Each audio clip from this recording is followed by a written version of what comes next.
चलिए क्लास को शुरू करते हैं। जैसे कि आपको पता है सभी लोग इस क्लास में क्यों आए हैं, ठीक है। हम आए यहाँ पे पढ़ने के लिए डेटाबेस विथ एमएस एक्सेस या डेटाबेस यूजिंग एमएस एक्सेस। ले देखे बात कुछ भी हो सकती है, पर हमको पढ़ना है डेटाबेस, और डेटाबेस के साथ में हमको उपयोग करना क्या, एमएस एक्सेस का। यानी कि एमएस एक्सेस के थ्रू हमको डेटाबेस की सारी प्रैक्टिकल करना है। पर डेटाबेस की प्रैक्टिकल करने से पहले क्या आपको नहीं लगता कि डेटाबेस क्या होता है वो जानना जरूरी है। डेटाबेस क्या होता है, डेटाबेस क्यों बनाया जाता है, उसके लाभ हानि सारी चीज़ें हमको जानना पड़ेगा। कितने प्रकार के डेटाबेस होते हैं, डेटाबेस कैसे बनता है, उसके बाद हमको कुछ की जानना पड़ेगा, नॉर्मलाइजेशन जानना पड़ेगा, डेटा रिडंडेंसी वगैरह। ये सारी चीज़ें बेसिक जानकारी अगर आपके पास में हो जाती है, उसके बाद आप एमएस एक्सेस में काम करोगे तो ज़्यादा बेटर आप समझोगे, ठीक है।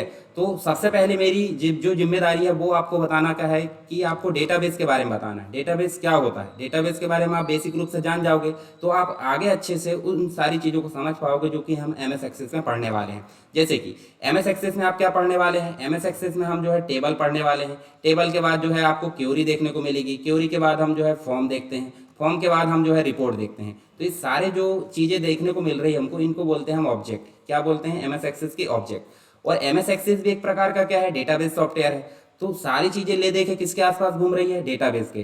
तो जब हम डेटाबेस के आसपास घूम रहे हैं तो इसका मतलब है कि हमको डेटाबेस के बारे में बेसिक जानकारी होना जरूरी है। अगर डेटाबेस के बारे में बेसिक जानकारी नहीं रहेगी तो हम आगे की चीज़ों को समझने में थोड़ी हमको प्रॉब्लम होने वाली है, थोड़ी क्या बहुत प्रॉब्लम होने वाली है। तो चलिए हम जो है आगे सबसे पहले बात करते हैं डेटाबेस में, ठीक है। तो आपको अगर डेटाबेस बताऊं मैं, तो देखिए डेटाबेस जो है आपको दो चीज़ों से मिलकर बना है, एक तो डेटा से और एक बेस से, ठीक है। तो मैंने इसके पहले आपको फंडामेंटल पढ़ाया था। जैसे मान लो ये कंप्यूटर है और कंप्यूटर के पहले जो होता है क्या दिया जाता है, यूज़र के द्वारा इनपुट दिया जाता है, ये चीज़ तो आपको पता होगी। उसके बाद यहाँ पे आपको आउटपुट दिया जाता है। तो जब इनपुट दिया जाता है यूज़र के द्वारा, तो वो बताइए मुझे डेटा होती है इन्फॉर्मेशन। तो देखिए यहाँ पे जब इनपुट देंगे तो वो क्या होगा, रॉ मटेरियल।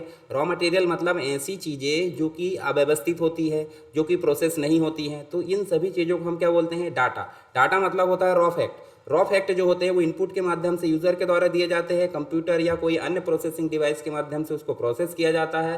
प्रोसेस होने के बाद जब हमको आउटपुट आता है तो आउटपुट हमको आता है कैसा, मतलब एक ऐसा आउटपुट आता है जो हमारे लिए उपयोगी हो और किसी परिणाम को वो चेंज कर सकता हो, मतलब किसी चीज़ के लिए वो सहायक हो सकता है। तो इस आउटपुट को हम क्या बोलते हैं, इस आउटपुट को हम बोलते हैं इन्फॉर्मेशन। क्या बोलते हैं, इन्फॉर्मेशन। तो आपको बेसिक समझ में आया। डेटा मतलब हो गया रॉ मटेरियल, जब वो कंप्यूटर के माध्यम से प्रोसेस हो जाता है तो उसे हम क्या बोलते हैं, आउटपुट में प्राप्त होने वाली चीज़ों को इन्फॉर्मेशन। दो चीज़ें आपको क्लियर हुई, एक डेटा और एक इन्फॉर्मेशन। चलिए हम आगे चलते हैं, डेटा के बारे में हम समझ लेते हैं। जैसे डेटा की अगर बात करूँ तो डेली एक्टिविटी में आप डेटा उपयोग करते हैं। जैसे बैंक की अगर बात करें, बैंक में सबका अकाउंट होगा, तो अकाउंट होगा तो आपका अकाउंट नंबर होगा, कैंडिडेट का नेम होगा, या अन्य बहुत सारी चीज़ें होगी जैसे एड्रेस वगैरह है, नॉमिनी नेम है, सारी चीज़ें आपको देखने को मिलेगी। तो वो पर्टिकुलर एक एक चीज़, मान लो अकाउंट नंबर, या फिर हम देख लेते कैंडिडेट नेम, तो अपने आप में ये क्या है, अपने आप में ये डेटा है।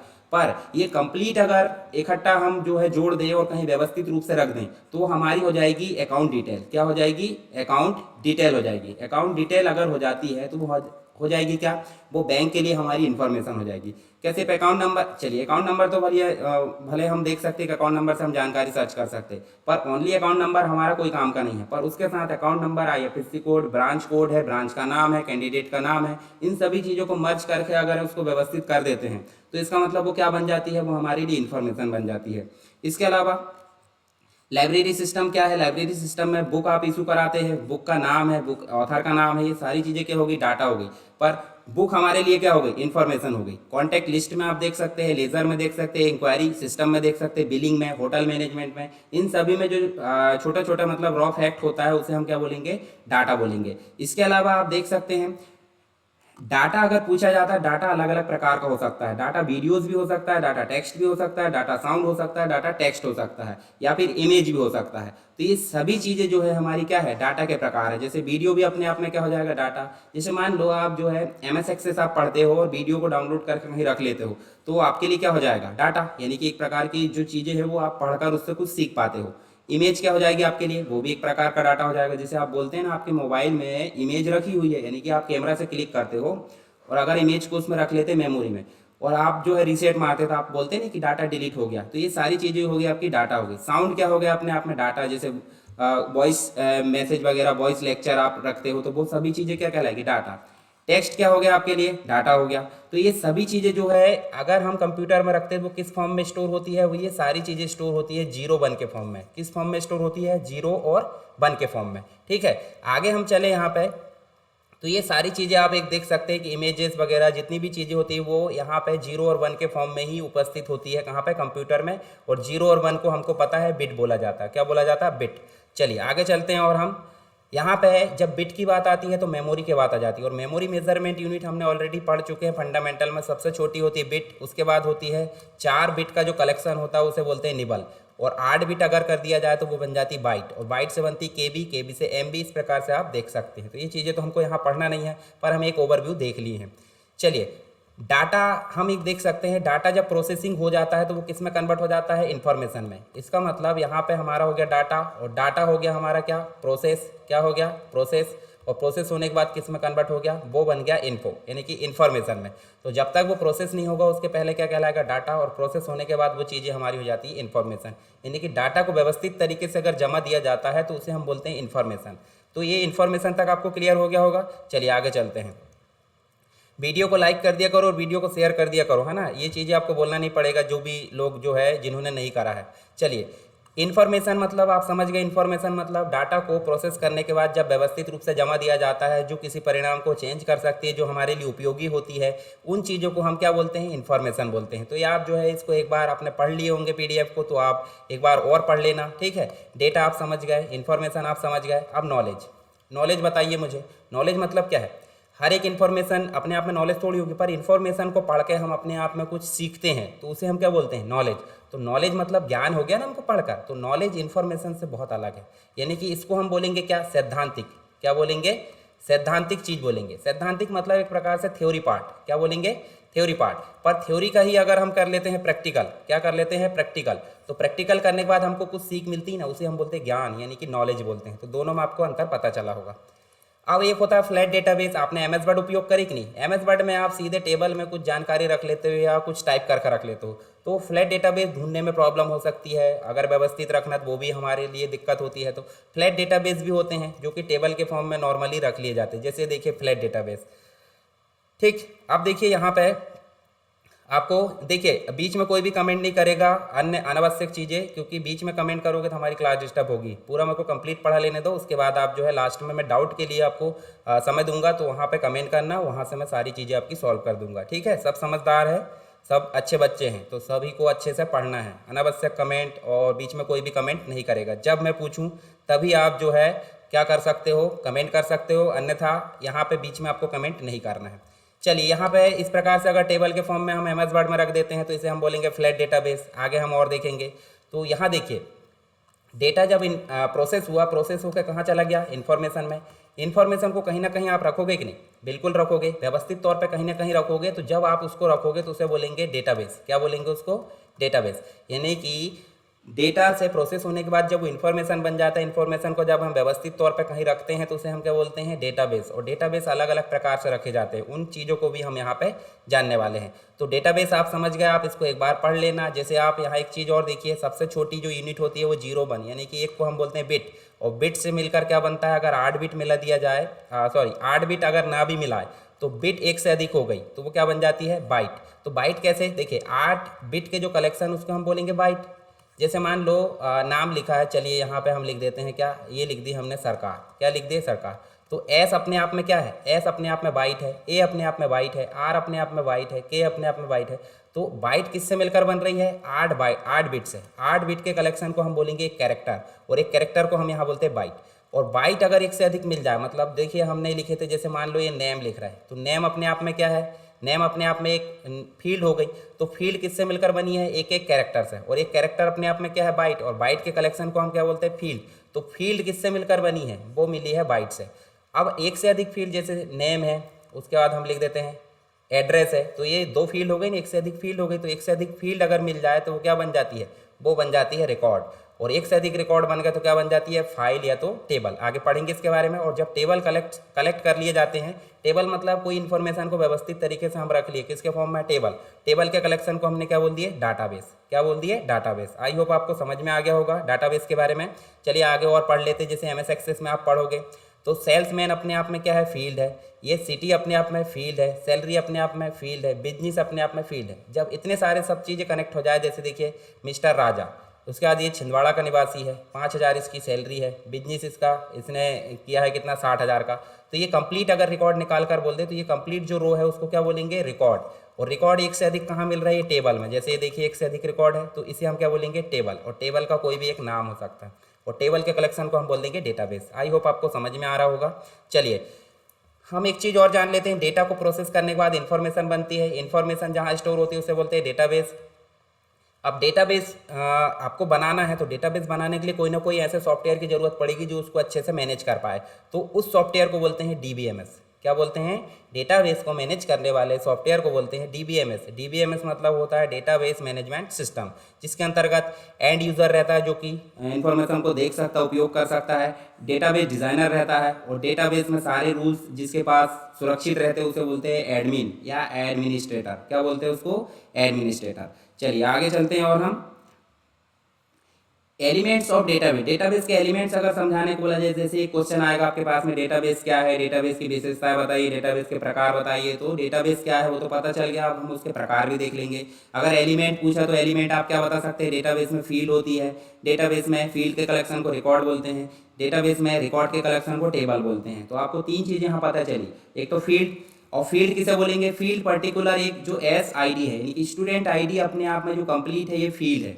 और अगर ये फील्ड एक से अधिक हो जाए, जैसे ये देखिए कंप्लीट रूप से 101 वाला जो है ये कंप्लीट आपको इतना दिख रहा है, तो 101 जो है वो आपको दोनों यहाँ देखने को मतलब एक से अधिक देखने को मिलेगी। तो ये एक से अधिक वाली जो फील्ड है इसको बोलेंगे रिकॉर्ड। मान लो एक 101 यानी कि 101 वाले व्यक्ति को हमने निकाल कर कहीं बोले हैं तो पूरा कंप्लीट आ रहा है रिकॉर्ड, तो इसलिए उसको क्या बोला जा रहा है, रिकॉर्ड। अब एक से अधिक रिकॉर्ड है, 1 2 3 4 जो भी है ये कंप्लीट कहलाएगा टेबल।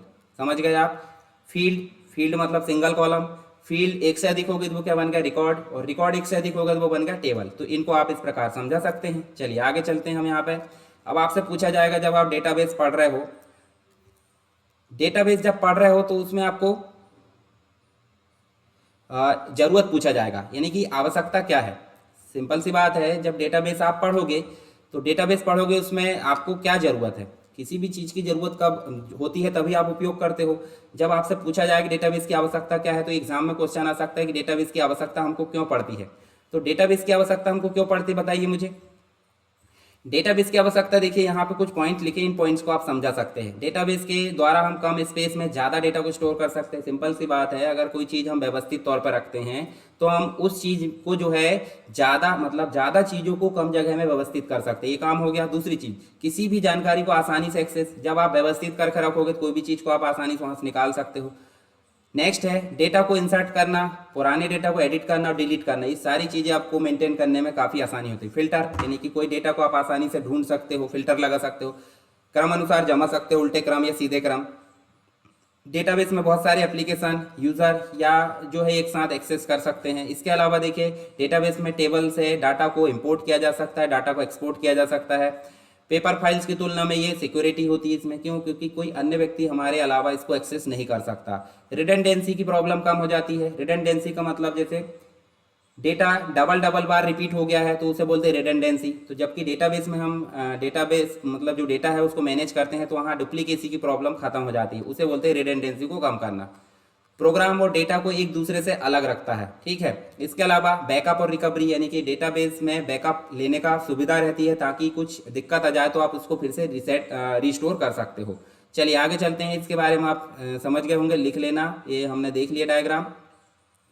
देखिए डेटाबेस में जो है कोई सॉफ्टवेयर, डीबीएमएस के अंतर्गत हम क्या क्या कर सकते हैं। डीबीएमएस मतलब डेटाबेस मैनेजमेंट सिस्टम, कोई सॉफ्टवेयर की बात कर रहे हैं जैसे एमएस एक्सेस।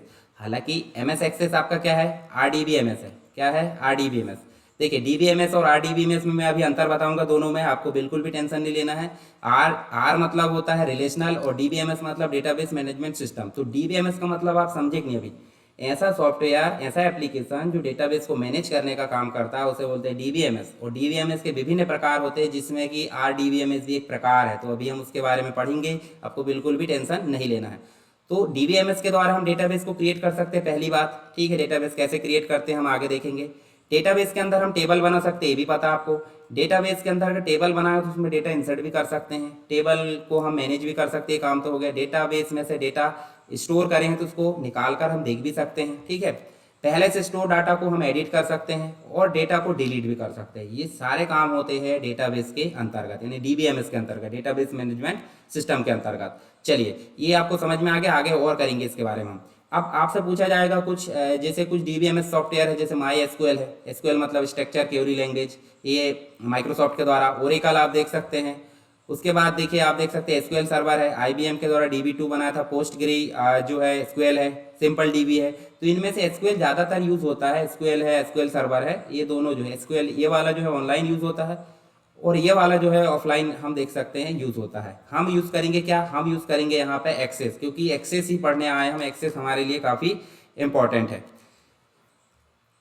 चलिए आगे चलते हैं। डीबीएमएस के कुछ प्रकार दिखा देता हूँ आपको। डीबीएमएस मतलब डेटाबेस मैनेजमेंट सिस्टम। इसके प्रकार अगर पूछा जाए तो आपको बताना, हायरार्चिकल होता है, नेटवर्क होता है, रिलेशनल होता है और एक होता है ऑब्जेक्ट ओरिएंटेड रिलेशन, ठीक है।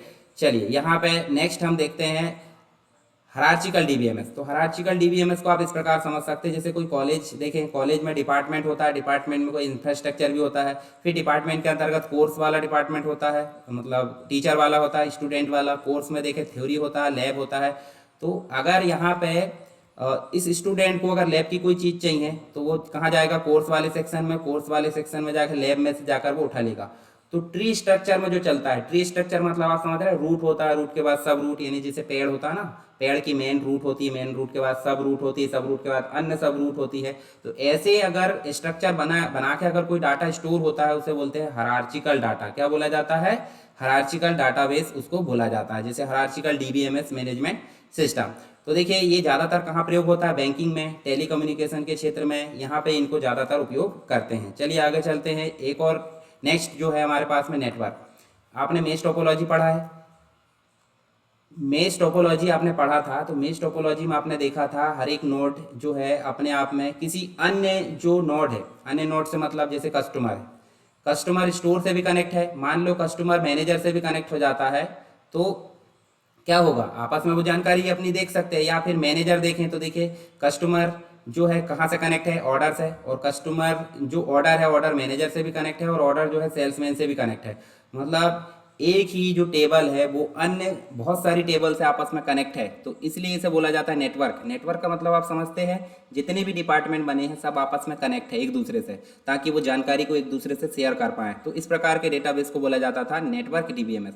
हालांकि ना तो हम जो है हायरार्चिकल उपयोग करते हैं, ना ही हम नेटवर्क यूज़ करते हैं, क्योंकि दोनों में काफ़ी मतलब कॉम्प्लिकेशन देखने को मिली थी, काफ़ी कठिनाई देखने को मिली थी हमको, तो इसलिए हम इनका उपयोग नहीं करते हैं, ठीक है। चलिए आगे चलते हैं। और हमारे पास देखने को मिलता है, देखिए डीबीएमएस का मतलब तो आप समझ गए, डेटाबेस मैनेजमेंट सिस्टम, यानी कि ऐसा कोई सॉफ्टवेयर जो कि हमारे डेटा को मैनेज करता है। एक सॉफ्टवेयर जैसे कि हम बोल सकते हैं एसक्यूएल है, एसक्यूएल सर्वर है, माई एसक्यूएल है, ठीक है। ये सभी हमको देखने को मिलते हैं डीबीएमएस। और इसी में एक और प्रकार देखने को मिलता है रिलेशनल। रिलेशनल का मतलब मैं बताऊंगा आपको। रिलेशनल का मतलब आपको पता है कि नहीं? रिलेशनल मतलब होता है संबंध, यानी कि एक दूसरे से। जैसे मान लो हमारे पास डेटाबेस में एक से अधिक टेबल है, एक से अधिक टेबल को हम आपस में एक दूसरे से कनेक्ट कर देते हैं, ताकि एक टेबल की जानकारी को दूसरे टेबल में आसानी से एक्सेस किया जा सके। तो इस स्थिति को बोला जाता है रिलेशनल डेटाबेस मैनेजमेंट सिस्टम। अब मुझे बताइए, जो एमएस एक्सेस है, एमएस एक्सेस है हम पढ़ेंगे, तो ये एमएस एक्सेस क्या है, डीबीएमएस है कि आरडीबीएमएस है? जैसे मान लो इसमें कोई टेबल बनाते हैं हम, ये टेबल बना, ठीक है, और एक और टेबल बनाते हैं, ये टेबल बना हमारा, ठीक है।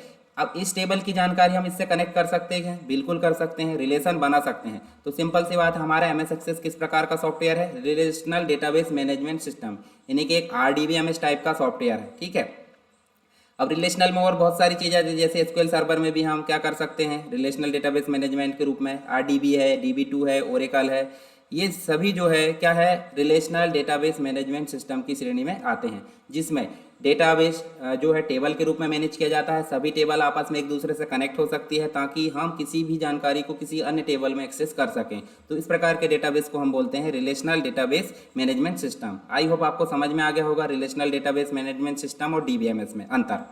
चलिए यहाँ आपको मैं एग्जांपल दिखाता हूँ। जैसे एक बना है कोर्स वाला टेबल, एक बना है स्टूडेंट वाला टेबल, एक बना है, फिर यहाँ देखिए कोर्स टेक करे है वाला और ये कोर्स वाला। तो यहाँ देखिए आप, जो आईडी है वो आईडी दूसरे से भी कनेक्ट है, देखिए यहाँ पे, और ये जो कोर्स आईडी है वो दूसरे में देखिए प्राइमरी की। अब प्राइमरी की क्या होती है वो आगे पढ़ेंगे। यहाँ पे बन गई वो कौन सी, सेकेंडरी की यानी फॉरेन की। तो देखिए ये टेबल आपस में कनेक्ट है कि नहीं, तो ये क्या हो गया आपका, ये जो है आपका RDBMS, क्या हो गया RDBMS यानी रिलेशनल डेटाबेस मैनेजमेंट सिस्टम। ऐसा डेटाबेस जहाँ पे डेटा को टेबल में मैनेज किया जाता है और सभी टेबल आपस में एक दूसरे से कनेक्ट हो सकती है। इस प्रकार के डेटाबेस को बोला जाता है RDBMS यानी रिलेशनल डेटाबेस मैनेजमेंट सिस्टम। अब आपको फाइनली समझ में आ गया होगा। चलिए आगे चलते हैं। दोनों में अंतर पूछा जाए तो आप बता सकते हैं। एक होता है ऑब्जेक्ट ओरिएंटेड डेटाबेस, ये ज़्यादातर प्रोग्रामिंग में यूज़ होता है। जैसे कि आप प्रोग्रामिंग पढ़ोगे C++, जावा है, जैसे इसमें ऑब्जेक्ट के तौर पर डाटा को एक्सेस किया जाता है। मतलब एक बार क्लास मेन क्लास बना दी जाती है और क्लास के बाद उसका ऑब्जेक्ट बनाकर डेटाबेस को एक्सेस किया जाता है। तो इसके बारे में एक बार पढ़ लेना। ये ऑब्जेक्ट ओरिएंटेड जो जितने भी प्रोग्रामिंग रहती है वहाँ पे इस प्रकार के डेटाबेस को यूज़ करते हैं, हालांकि हमको यूज़ नहीं आता। अब आपसे एक क्वेश्चन पूछा जाएगा, डेटाबेस में कौन कौन से कंपोनेंट होते हैं, डेटाबेस में कौन कौन से एलिमेंट होते हैं, तो आपको बताना है।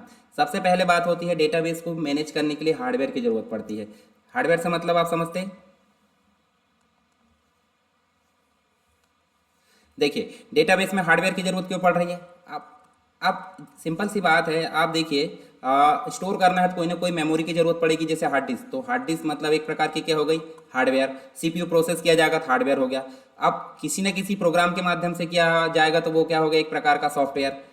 डेटा की जरूरत पड़ेगी कि नहीं, डेटा की जरूरत क्यों नहीं पड़ेगी भाई, सिंपल सी बात, हम डेटाबेस में काम कर रहे हैं तो डेटा की जरूरत पड़ेगी ना। मतलब आप इन्फॉर्मेशन में कब बदलोगे, जब डेटा रहेगा, रॉ मटेरियल नहीं रहेगा। जैसे मान लो कोई कारखाना है, कारखाना में कच्चा मटेरियल नहीं है तो वो प्रोसेस करके प्रोडक्ट कैसे बनाएगा। तो सबसे पहली बात कच्चा मटेरियल होना चाहिए, जैसे कि सॉफ्टवेयर में डाटा होना चाहिए, तभी प्रोसेस करके उसको डेटाबेस मतलब एक प्रकार से इन्फॉर्मेशन में कन्वर्ट कर पाएगा। यूज़र होना चाहिए, यूज़र मतलब जो उपयोग कर रहा है, जैसे मान लो हम होते हैं तो हम एक प्रकार के यूज़र हो गए जो डेटाबेस में काम करेंगे। एक प्रक्रिया होनी चाहिए, प्रोसीजर होना चाहिए कि किस प्रकार डाटा को इन्फॉर्मेशन में बदला जाएगा, किस प्रकार स्टोर किया जाएगा, किस प्रकार उसको मैनेज किया जाएगा, किस प्रकार एक्सेस किया जाएगा। ये सारे काम कौन करता है, यूज़र। और वो किस प्रकार करता है, एक प्रक्रिया के तौर पर, ठीक है, सीक्वेंस में किस प्रकार करना है। चलिए आगे चलें। एक और चीज़ आप जान लीजिए, ER मॉडल इसे बोलते हैं। ER का मतलब होता है, ER मतलब होता है एंटिटी। क्या हो जाता है, एंटिटी। एंटिटी मतलब आप समझ जाइए टेबल। जैसे आपने अभी टेबल बनाए थे डेटा में, ये देखिए ये टेबल है, टेबल के नाम या टेबल को ही हम क्या बोलते हैं, एंटिटी। यहाँ जैसे बुक एक टेबल हो गया, ठीक है, पब्लिशर एक टेबल हो गया, स्टूडेंट एक टेबल हो गया, ठीक है। तो देखिए ये जो अपने आप में एक एंटिटी मतलब एक टेबल हो गया। जब एक टेबल को दूसरे टेबल से जोड़ते हैं तो कोई ना कोई आपको की के माध्यम से जोड़ते हैं ना, कोई ना कोई की का मतलब होता है, जैसे पब्लिश्ड के माध्यम से यहाँ जोड़ दिए, यहाँ पे आपने बोरो के माध्यम से जोड़ दिए, यहाँ पे आपने जो है देखिए ये तो आपस में जुड़ा नहीं है, तो यहाँ देखिए जिस पर्टिकुलर की के माध्यम से हम एक से अधिक टेबल को जोड़ते हैं वो क्या कहलाता है, रिलेशनशिप। तो किसको जोड़ रहे हैं, टेबल को। और टेबल का मतलब क्या हो गया, एंटिटी। यानी एंटिटी के रिलेशनशिप से जो मॉडल बनता है उसे बोलते हैं ER मॉडल। क्या बोलते हैं, ER मॉडल, यानी कि एंटिटी रिलेशनशिप मॉडल। यानी कि एक से अधिक टेबल को जब आपस में जोड़ते हैं और उससे जो स्ट्रक्चर या उससे जो मॉडल बनता है उसे हम क्या बोलेंगे, ER मॉडल बोलेंगे। आई होप आपको ये समझ में आ गया होगा। चलिए ER मॉडल के बारे में आप देख लेना। और जब जोड़ते हैं तो यहाँ रिलेशनशिप अलग अलग प्रकार से होती है।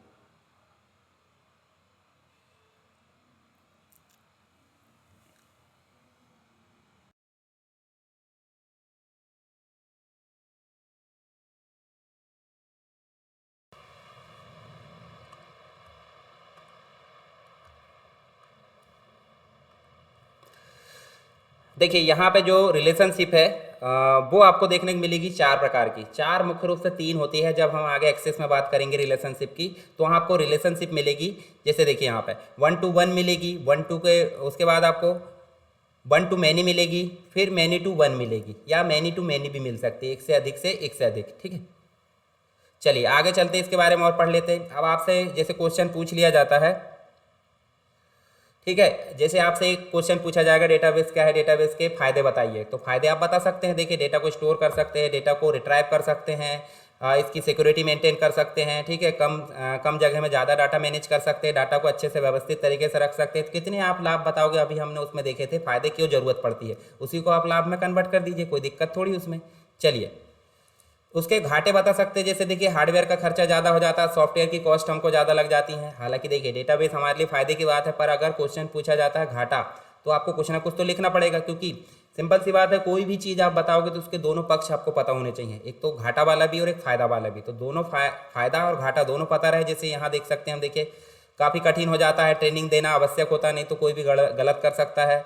देखिए यहाँ पे कुछ संगठनों में सभी डाटा जो है डाटाबेस में इंटीग्रेट किया जाता है, जो कि जैसे इलेक्ट्रिसिटी फेलवर हो गई तो डाटाबेस डिलीट हो जाता है। यूज़र का जो है एक समय में एक ही प्रोग्राम को एक्सेस करते हैं, जिससे कारण कभी कभी डाटा को नुकसान पहुँच जाता है। चलिए यहाँ पे कुछ एप्लीकेशंस देख लेते हैं। एप्लीकेशंस आप समझ जाइए किन किन क्षेत्रों में डाटाबेस का यूज़ किया जाता है या डीबीएमएस का यूज़ किया जाता है। किन किन क्षेत्रों में डीबीएमएस का यूज़ किया जाता है उसे बोलते हैं एप्लीकेशंस ऑफ डाटाबेस या डीबीएमएस। चलिए, बैंक के क्षेत्र में किया जाता है कि नहीं, ये बताइए मुझे। बैंक में डाटाबेस का डीबीएमएस का उपयोग किया जाता है, बिल्कुल किया जाता है। देखिए, कस्टमर की जानकारी मैनेज करना, पेमेंट करना, अकाउंट की गतिविधि, ठीक है, पेमेंट करना, अकाउंट की गतिविधि चेक करना, डिपॉजिट, लोन, ये सारी जानकारी कौन मैनेज करता है? बैंक। यानी कि बैंक में एक डेटाबेस मैनेजमेंट सिस्टम का उपयोग किया जाता है। एयरलाइंस में टिकट बुकिंग है, रिजर्वेशन, इन सभी के लिए यूज़ किया जाता है। कॉलेज स्कूल में कहीं आप पढ़ते होंगे तो देखिए आपको जो है क्या करना पड़ेगा यहाँ पे। कॉलेज और स्कूल की अगर बात करें तो कॉलेज स्कूल में डाटाबेस यूज़ किया जाता है, टेलीकम्युनिकेशन में यूज़ किया जाता है, फाइनेंस में यूज़ किया जाता है, सेल्स मैनेजमेंट में, उसके बाद मैन्युफैक्चरिंग में, एचआर मैनेजमेंट में। तो अगर उपयोग पूछा जाता है कहाँ कहाँ किया जाता है तो आप इन सभी टॉपिक को लिखकर थोड़ा थोड़ा उसको समझा सकते हैं। चलिए आगे चलते हैं। अब बात करते हैं हम आरडीबीएमएस की। आरडीबीएमएस अभी हमने देखे रिलेशनल डेटाबेस मैनेजमेंट सिस्टम, जहाँ की टेबल में डाटा स्टोर होता है और सभी आपस में एक दूसरे से कनेक्ट हो सकते हैं। क्यों? क्योंकि डाटा को एक दूसरे टेबल से मतलब एक्सेस किया जा सकता है या फिर स्टोर किया जा सकता है। इस प्रकार की चीज़ें हमको देखने को मिलती है। चलिए, अब रिलेशनल डेटाबेस मैनेजमेंट सिस्टम यानी आरडीबीएमएस की ज़रूरत आप बता सकते हैं एक बार, ठीक है। इनको आप एक बार पढ़ लेना, ज़्यादा बताने की ज़रूरत नहीं है। आगे हम जो है कुछ चीज़ें देखते हैं। चलिए यहाँ पे मैं आपको बताता हूँ। डेटाबेस डिज़ाइन करने के लिए 4 मुख्य चीज़ों का ध्यान रखना जरूरी होता है। डेटाबेस डिज़ाइन करने के लिए 4 मुख्य चीज़ों का ध्यान रखना। कैसे? गैदरिंग एंड एनालिसिस डिज़ाइन, मतलब एक प्रकार से आपको इन्फॉर्मेशन लाना पड़ेगा और उसके एनालिसिस को डिज़ाइन करना पड़ेगा। किस प्रकार का डाटा है, किस प्रकार सारी चीज़ें आपको सही गलत को मेंटेन करना पड़ेगा। फिर कॉन्सेप्चुअल डिज़ाइन, मतलब माइंड में एक मैनेज करना पड़ेगा कि भाई आपको डेटा किस प्रकार स्टोर किया जाना है ताकि उसको जो है आप निकाल सकें, कॉन्सेप्चुअल डिज़ाइन। और लॉजिकल डिज़ाइन मतलब आप सोच सकते हो कि डाटा किस प्रकार जो है स्टोर किया जाएगा और किस प्रकार निकाला जाएगा। फिजिकल डिज़ाइन में कोई ड्राइव का उदाहरण ले सकते हैं आप, मेमोरी वगैरह जो भी है, ठीक है।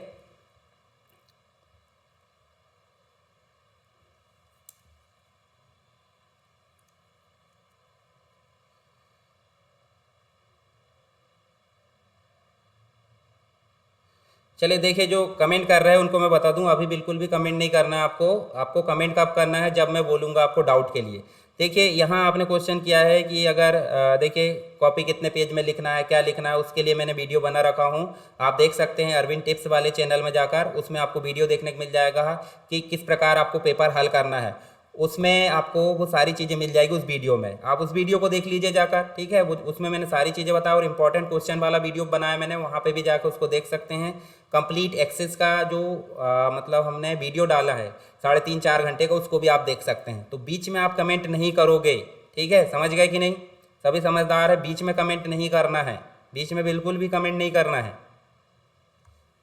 चलिए हम यहाँ देखें, डेटाबेस डिज़ाइन में 4 पॉइंट होते हैं, गैदरिंग एंड एनालिसिस, उसके बाद conceptual design, logical design, physical design. इनको आप एक बार पढ़ लेना। यहाँ पे देखिए गैदरिंग इन्फॉर्मेशन को आप लाने के लिए कहाँ कहाँ जा सकते हो।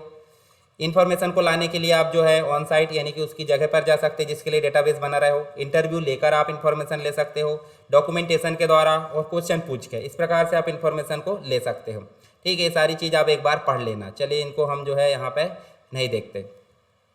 अब नई चीज़ हमको समझ में आना है यहाँ पे, जिसको हम बोलते हैं डेटा रिडंडेंसी। डेटा रिडंडेंसी का मतलब क्या होता है?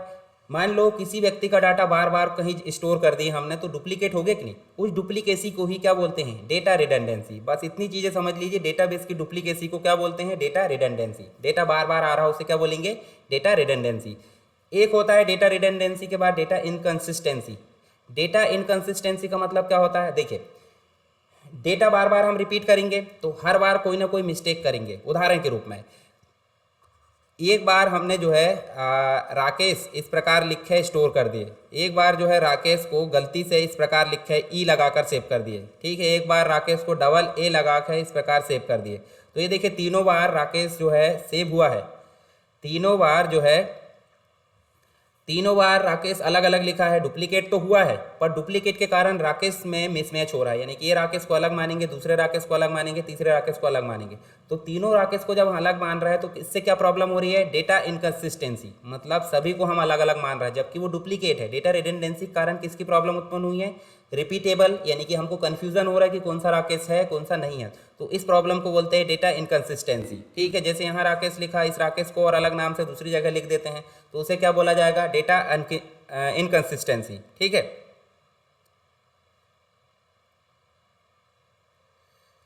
चलिए आगे चलते हैं हम। एक इंपॉर्टेंट चीज मैं बता देता हूं आपको, नॉर्मलाइजेशन। नॉर्मलाइजेशन का मतलब होता है सरलीकरण। क्या होता है, सरलीकरण। सरलीकरण मतलब सामान्यकरण या सरलीकरण। अब कोई कठिन चीज है, कठिन चीज को हम सामान्य कर रहे हैं, उसे क्या बोलेंगे, सरलीकरण। तो ये क्वेश्चन जरूर पूछा जाता है, आप ध्यान से पढ़िए इसको। नॉर्मलाइजेशन मतलब सरलीकरण, यानी कि जब आप डेटाबेस एग्जाम में पूछा जाएगा नॉर्मलाइजेशन को समझाइए और किसी पर्टिकुलर प्रकार के नॉर्मलाइजेशन को पूछ लिया जाएगा, तो नॉर्मलाइजेशन आप बोलो क्या कर सकते हैं हम, जो डेटाबेस है, डेटाबेस में रिपीटिंग जो ग्रुप है उसको हटा दिया जाता है, डुप्लीकेट एंट्री को हटा दिया जाता है, तो सबको सेपरेट कर दिया जाता है, यानी कि सामान्य, यानी कि हमको समझने में जो डाटाबेस सरल लगे उसे ही बोलते हैं नॉर्मलाइजेशन। कठिन डाटा को सामान्य करने के लिए जिस मेथड का उपयोग किया जाता है उसे बोलते हैं नॉर्मलाइजेशन। बस आप इसको एक बार पढ़ लेना। अब मैं इसके लाभ बता देता हूँ, जैसे रिडंडेंसी को कम किया जाता है, डुप्लीकेसी को, जो खाली वैल्यू है यानी कि ब्लैंक वैल्यू है उसको हटा दिया जाता है, अधिक कॉम्पैक्ट डेटाबेस में जो परिणाम देता है ये सारी चीज़ें जो है हटा दी जाती है, यानी कि कॉम्प्लेक्स डाटा को हटा दिया जाता है, डेटा संशोधन मुद्दों को कम करता है। सिंपल सी बात, डेटा अगर बहुत अधिक मात्रा में कॉम्प्लेक्स होगा तो एडिट करने में थोड़ी प्रॉब्लम होगी।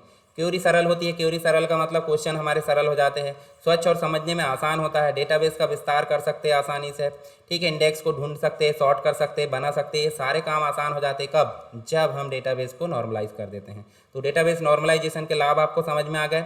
अब जैसे मान लो यहाँ एक टेबल बनाया जाता है एल्बम का, और एल्बम में हम जनर, देखिए गाने में आपने देखे होंगे जेनरिक और आर्टिस्ट, ये सबको हम एक ही टेबल में घुसा देते हैं, तो इससे क्या होगा, कॉम्प्लेक्सिटी यानी कि कठिन काफ़ी हो जाएगा, और उससे हमको अगर आर्टिस्ट की जानकारी निकालना तो हमको ढूंढने में काफ़ी प्रॉब्लम होगी। तो उसे हम सरल करने के लिए क्या कर रहे हैं, हमने सबको सेपरेट सेपरेट बांट दिए। मान लो एक डिपार्टमेंट की बात करता हूँ मैं, डिपार्टमेंट मतलब एक कंपनी, कंपनी में एक ही व्यक्ति अकाउंटेंट भी, अकाउंट का काम भी संभाल ले रहा है, लाइब्रेरी का काम भी संभाल ले रहा है, या फिर अन्य कोई एक काम है जो तीन चार काम को इकट्ठे अपने आप में समेटे बैठा है, तो वो क्या होगा, किसी भी काम को अच्छे से नहीं कर पाएगा। तो हम सरल करने के लिए क्या करते हैं, उसको अकाउंट डिटेल के लिए अकाउंटेंट को रख देते हैं, लाइब्रेरी के लिए लाइब्रेरी वाले को, ठीक है, मैनेजमेंट के लिए मैनेजमेंट, तो तीन डिपार्टमेंट हमने अलग अलग बना दी ताकि काम अच्छे से हो। तो उसी प्रकार डेटाबेस में एक ही टेबल में जो जानकारी है कॉम्प्लेक्स रूप से या कठिन रूप से, उसको हम अलग अलग टेबल में बांट दे रहे हैं। कैसे, एल्बम के लिए अलग बना दिए, जेनर के लिए अलग बना दिए, और आर्टिस्ट के लिए अलग बना दिए। जब हमको कोई जानकारी चाहिए तो हम आर्टिस्ट की जानकारी तो यहाँ से ले सकते हैं, एल्बम की जानकारी यहाँ से ले सकते हैं, या अन्य कोई जानकारी दूसरी टेबल से ले सकते हैं। तो हमको जब बाद में रिट्राइव किया जा रहा है तो आसान हो रहा है कि नहीं। तो डेटाबेस में जो टेबल है, टेबल में रखी गई जानकारी को नॉर्मलाइज करना यानी सरल करना नॉर्मलाइजेशन कहलाता है। ये चीज़ आपको क्लियर हो गई। चलिए,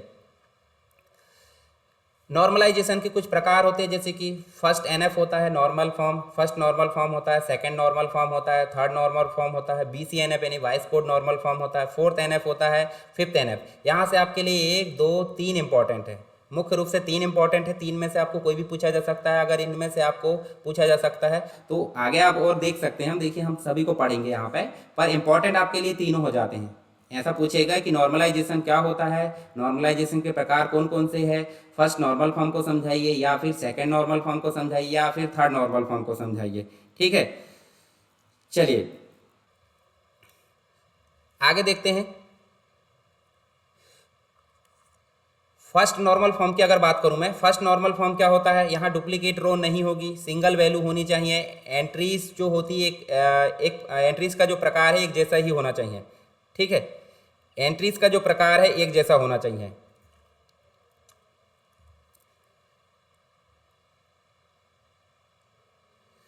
समीर, बीच में कमेंट नहीं करना है, मैंने एक बार बोला था आपको, बीच में कमेंट बिल्कुल नहीं करना है।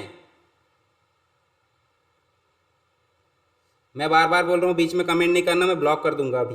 ठीक है, क्लास में डिस्टर्ब होता है, बीच में कमेंट नहीं करना है।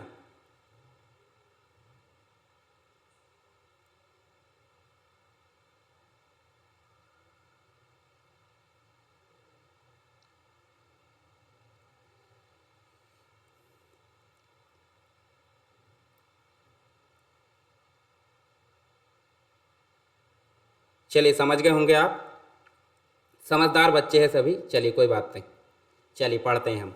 फर्स्ट नॉर्मल फॉर्म मतलब आप समझ गए, डुप्लीकेट रो नहीं होना चाहिए, सिंगल वैल्यू होनी चाहिए, एंट्रीज का जो प्रकार है एक जैसा होना चाहिए। चलिए आगे चलते हैं। यहाँ देखिए ये दोनों टेबल को आप समझिए। पहले तो पहला टेबल समझिए।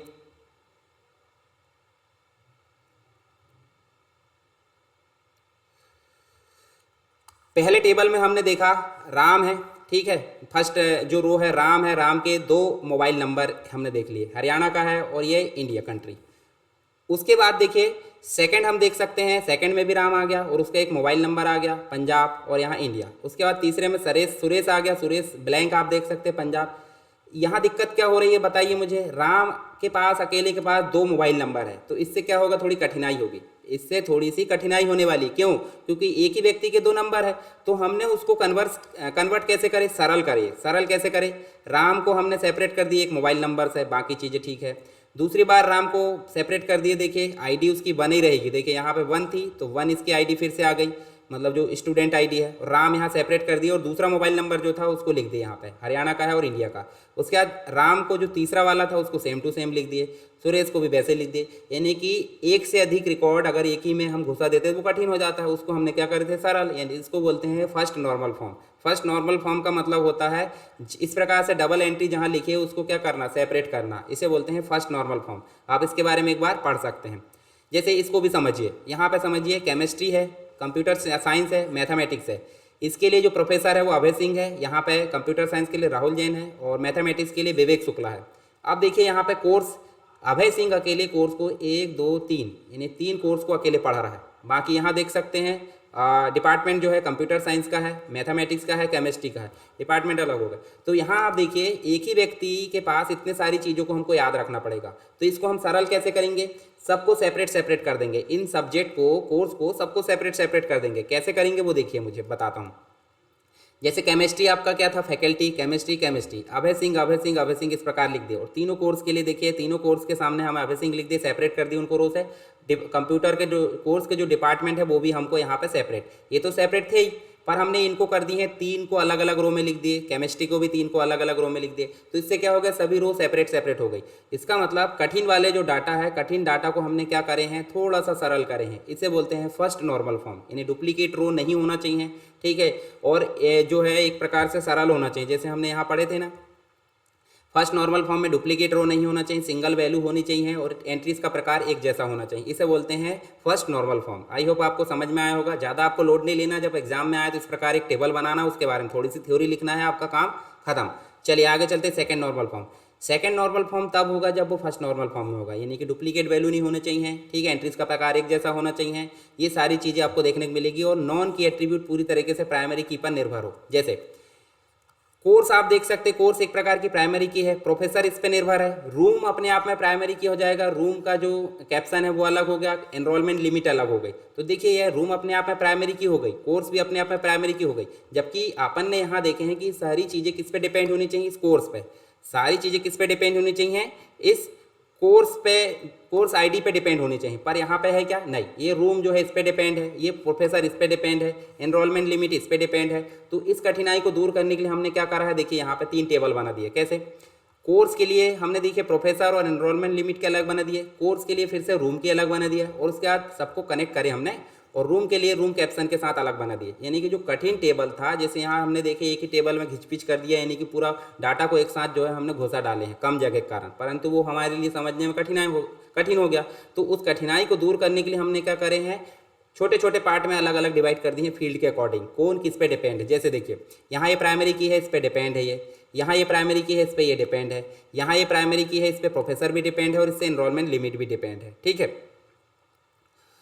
चलिए आगे चलें, आगे देखते हैं third normal form. Third normal form कब होगा, जब वो फर्स्ट और सेकंड नॉर्मल फॉर्म में हो, तब वो थर्ड नॉर्मल कहलाएगा। परंतु इसके लिए होगा, देखिए इसके लिए भी हम यहाँ टेबल समझते हैं। जैसे यहाँ रोल नंबर है, रोल नंबर के अंतर्गत ये भी डिपेंड है, ये भी डिपेंड है, पर ईयर आप देख सकते हैं 1 फिर 2 फिर 3, देखिए 3 आना था, यहाँ 1 आ गया, फिर 3 आ गया, फिर 2 आ गया, देखिए रिपीट हो रहा है। तो हम इतने को क्या कर देंगे, इतने को अलग कर देंगे और इनको जो है अलग कर देंगे। इस प्रकार से हम अलग कर देंगे तो वो बन जाएगा हमारा थर्ड नॉर्मल फॉर्म। कैसे, देखिए यहाँ आप देख सकते हैं 2 टेबल बने हैं। रोल नंबर के अकॉर्डिंग हमने देखे नाम, डिपार्टमेंट, एयर है और हॉस्टल, ये अलग कर दिए और एयर का अलग बना दिए, देखिए हॉस्टल के अकॉर्डिंग एयर को डिवाइड कर दिए। तो इस प्रकार से हमारा ये थर्ड नॉर्मल फॉर्म बन गया। बस आपको इतना ध्यान रखना है, ठीक है। चलिए आगे चलते हैं। वाइस कोड नॉर्मल फॉर्म एक बार पढ़ लेना, थर्ड में होगा तभी वाइस कोड होगा। उसके बाद हम जो है फोर्थ देख सकते हैं, देखिए फोर्थ जो BCNF में होगा वो फोर्थ में होगा। इस प्रकार से टेबल आप ध्यान में रख सकते हैं। उसके बाद फिफ्थ नॉर्मल फॉर्म जो फोर्थ में होगा वो फिफ्थ में ऑटोमेटिक आ जाएगा। तो इस प्रकार से हमारा जो है क्या बन गया, जो नॉर्मलाइजेशन है वो देखें हमने, यानी कि क्वेश्चन आएगा डेटाबेस नॉर्मलाइजेशन को समझाइए, उसके टाइप्स को समझाइए, टाइप्स के बाद जो है किसी एक को पूछ लेगा, जैसे कि थर्ड NF को समझाइए, 2NF को समझाइए। इस प्रकार से आपके क्वेश्चन देखने को मिल सकते हैं। आई होप सभी को समझ में आ गया होगा। चलिए एक जानते हैं रेफरेंशियल इंटीग्रिटी। जब दो या दो से अधिक टेबल को हम जोड़ेंगे तो क्या होगा, एक टेबल में एडिटिंग होगी, दूसरे टेबल में ऑटोमेटिक जो है उसको अपडेट कर दिया जाएगा। इस प्रकार की चीज़ों को बोलते हैं रेफरेंशियल इंटीग्रिटी, यानी कि रिलेशनशिप जब बन जाती है 1 to 1, 1 to many या many to many, उसको बोलते हैं यहाँ पे। इसके लिए मैं आगे आपको प्रैक्टिस कराऊंगा, ठीक है, एक्सेस के अंतर्गत वो हम देखेंगे इस प्रकार की चीज़ें। चलिए की को पढ़ लेते हैं थोड़ा सा, उसके बाद हम प्रैक्टिस करेंगे। चलिए किसी भी रिकॉर्ड की फील्ड यूनिक वैल्यू, किसी भी रिकॉर्ड में, रिकॉर्ड मतलब समझ सकते हैं सीरियल नंबर है, नेम है, एड्रेस है, कोर्स है या अन्य बहुत सारी फील्ड हो सकती है। उस कंप्लीट फील्ड में एक यूनिक वैल्यू होती है। यूनिक वैल्यू से मतलब व्यक्ति का रोल नंबर हो सकता है, इनरोलमेंट नंबर हो सकता है, उसका मोबाइल नंबर हो सकता है, उसकी ईमेल आईडी हो सकती है। इनको बोलते हैं यूनिक वैल्यू। उस यूनिक वैल्यू को ही हम क्या बोल रहे हैं, की। क्या बोल रहे हैं, की मतलब चाबी। चाबी क्यों होती है, क्योंकि हम लॉक खोल सके, ठीक है। उसी प्रकार डाटाबेस में से कोई रिकॉर्ड को अगर पूरा का पूरा उठाना तो उसके लिए होती की। क्या होती है, की होती है। तो की आपको समझ में आई, यूनिक वैल्यू जिसके जैसा कोई अन्य में ना हो। जैसे एक व्यक्ति का एनरोलमेंट नंबर दूसरे व्यक्ति को अलॉट नहीं किया जाता, एक व्यक्ति का रोल नंबर दूसरे व्यक्ति को अलॉट नहीं किया जाता, तो ऐसी चीज़ों को हम क्या बोलेंगे, ऐसी चीज़ों को हम बोलेंगे की। आई होप आपको समझ में आया। चलिए आगे देखते हैं हम की के बारे में। और देखिए यहाँ स्टूडेंट टेबल है तो एनरोलमेंट नंबर अपने आप में की है, रोल नंबर अपने आप में की है, नेम की नहीं होगा क्योंकि रोहित कुमार चेंज हो सकते हैं। मतलब सिंपल सी बात, रोहित कुमार एक व्यक्ति का नाम है, दूसरा का भी हो सकता है, तीसरे का भी हो सकता है, तो यहाँ पे इसको की नहीं बना सकते। मोबाइल नंबर को की बना सकते हैं, ईमेल आईडी को भी की बना सकते हैं, एड्रेस को भी की बना सकते हैं और कोर्स को भी हम, चलिए सॉरी यहाँ पे एड्रेस को की नहीं बना सकते, ना तो कोर्स को बना सकते, क्योंकि देखिए एक व्यक्ति छिंदवाड़ा से तो दूसरा भी छिंदवाड़ा से हो सकता है, या एक व्यक्ति एक कॉलोनी से दूसरे कॉलोनी से हो सकता है। तो एड्रेस को हम जो है यहाँ प्राइमरी की या की नहीं बना सकते। कोर्स को भी BCA कर रहा है, PGDCA कर रहा है, वो बार बार रिपीट हो सकते हैं, तो इसको भी हम की नहीं बना सकते, ठीक है।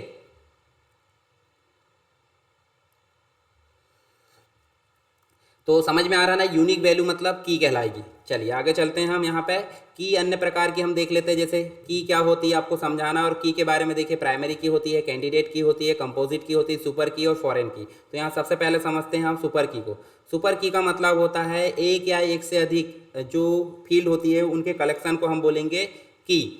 कौन सी की, सुपर की। सुपर की कैसे, जैसे एनरोलमेंट अपने आप में एक सुपर की है, और अगर हम इनको एक से अधिक मिला दें, जैसे एनरोलमेंट के साथ roll number, name, mobile number, इन चारों के सेट, पांचों के सेट को ऐसा बना दे, तो इसको भी हम क्या बोलेंगे, इसको भी हम सुपर की बोलेंगे। यानी कि एनरोलमेंट नंबर अपने आप में की है। पर एक बात बताइए, यहाँ पे नेम अगर अकेला कर दें तो ये की थोड़ी बनेगा, क्यों, क्योंकि एक व्यक्ति के नाम जो है, ठीक है। चलिए एक व्यक्ति का जो नाम है वो दूसरे व्यक्ति का हो सकता है कि नहीं, बिल्कुल हो सकता है भाई। रोहित अलग अलग बहुत सारे हो सकते हैं, मोहित ढेर सारे हो सकते हैं, पर रोल नंबर हो सकते हैं क्या, नहीं। एनरोलमेंट नंबर हो सकते हैं कि नहीं।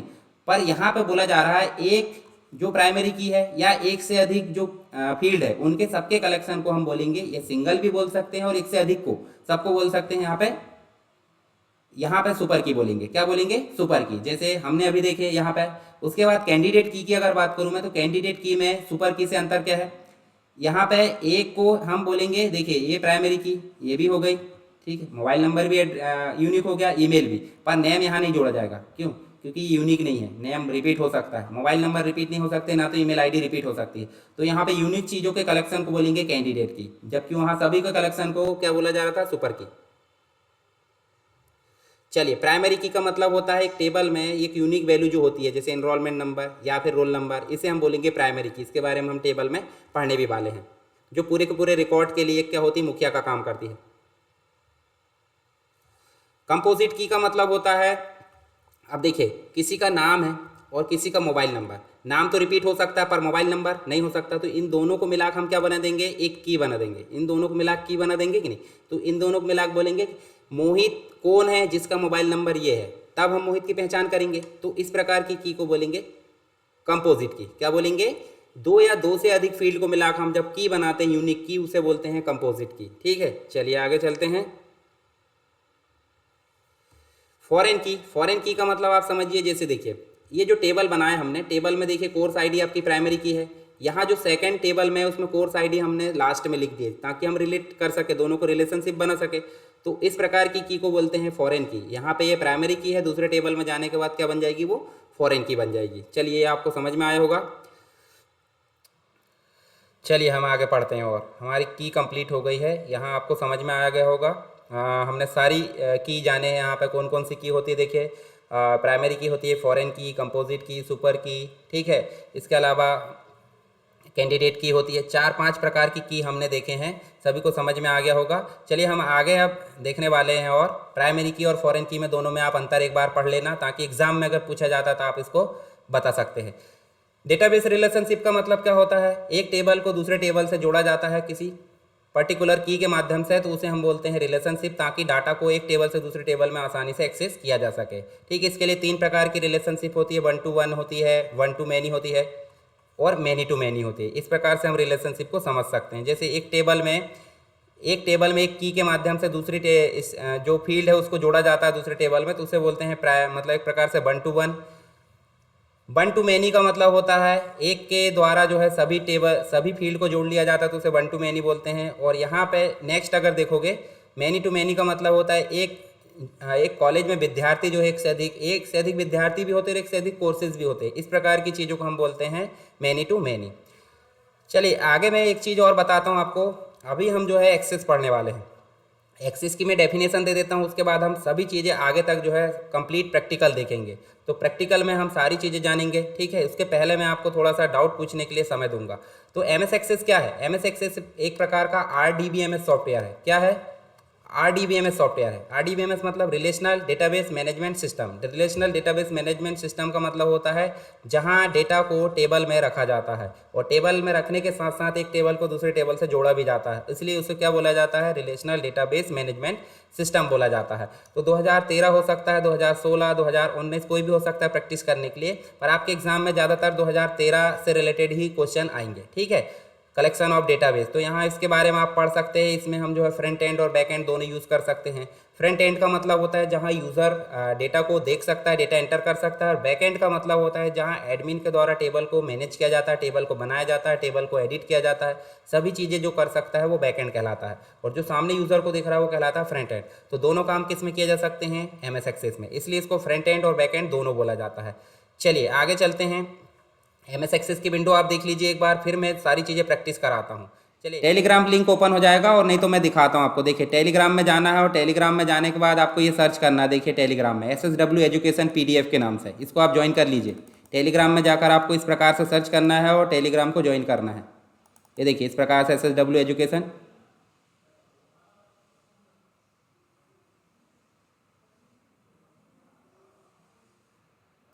इस प्रकार से आप सर्च कर लीजिए और इसको आप ज्वाइन कर लीजिए। और एक और चीज़ मैं दिखाता हूँ, जैसे आप चैनल में आप बोल रहे हैं ना इंपॉर्टेंट पेपर कैसे लिखना है, ये सारी चीज़ें आपके डाउट में क्लियर कर देता हूँ। देखिए आपको सारी चीज़ें सरकार स्टडी बेस्ड एजुकेशन की प्लेलिस्ट में मिलेगी। यहाँ प्लेलिस्ट में जाओगे, और प्लेलिस्ट में जाने के बाद आप जाओगे PGDCA DCA second semester, PGDCA DCA first semester. तो आपका जो फर्स्ट सेमेस्टर है उसमें सारी चीज़ें मिल जाएगी।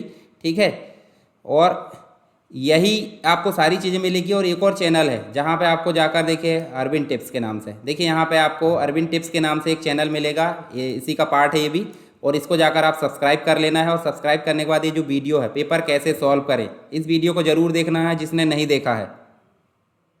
तो देखिए अब हम पढ़ने वाले हैं एमएस एक्सेस। एमएस एक्सेस जो है एक प्रकार का DBMS यानी कि RDBMS प्रकार का सॉफ्टवेयर है, जिसके अंतर्गत हम डेटाबेस को क्या करते हैं? डेटाबेस को मैनेज करते हैं। तो एमएस एक्सेस को स्टार्ट करने के स्टेप्स आपको पता होने चाहिए। एमएस एक्सेस के बारे में बेसिक पूछा जाएगा तो आप बता सकते हो उसके बारे में, उसमें काम करने की चीज़ें हम एक एक करके देखने वाले हैं।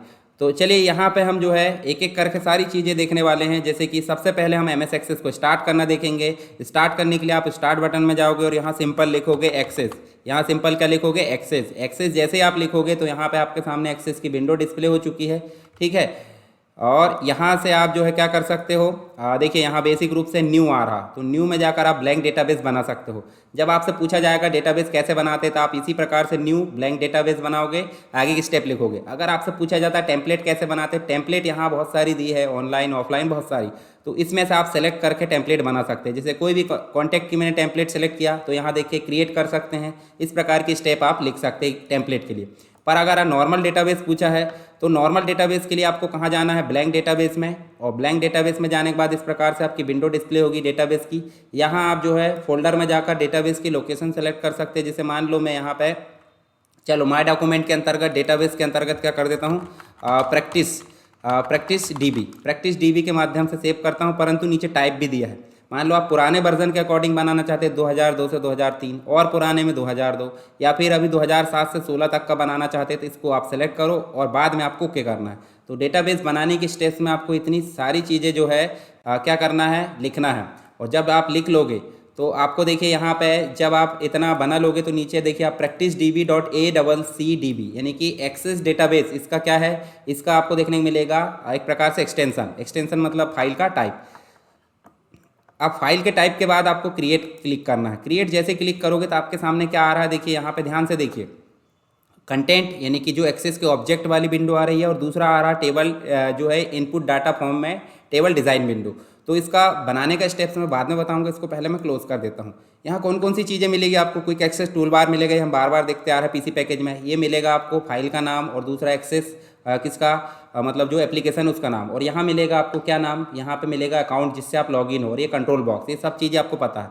ये मिलेगी आपको रिबन, ये कंप्लीट आपको देखने को मिल रही है रिबन। रिबन में आपको टैब मिलेगी, टैब के बाद आपको ग्रुप मिलेगा, व्यू है, क्लिपबोर्ड है, देखिए क्लिपबोर्ड है, उसके बाद सॉर्ट एंड फिल्टर है, रिकॉर्ड है, फाइंड है, टेक्स्ट फॉर्मेटिंग है। अब यहाँ क्वेश्चन भी आता है कि टेबल में सॉर्ट एंड फिल्टरिंग कैसे करते हैं, फाइंड एंड रिप्लेस कैसे करते हैं, सब चीज़ें हम आगे एक करके देखने वाले हैं। जितने भी क्वेश्चन बनते हैं एग्जाम में, सभी चीज़ों को यहाँ पे मैं पढ़ाने वाला हूँ, आपको बिल्कुल भी डाउट नहीं रहेगा। आप मतलब ध्यान से आप पढ़िए, यहाँ पे आपको एक भी डाउट नहीं रहने दूंगा, ये मेरी गारंटी है। चलिए, सबसे पहली बात होती है डेटाबेस बनाने की। डेटाबेस क्या है, डेटाबेस कैसे बनाते हैं, एमएस एक्सेस क्या है, एमएस एक्सेस में काम कैसे करते हैं, ये चीज़ें हमने स्टार्ट करके अभी देख ली है।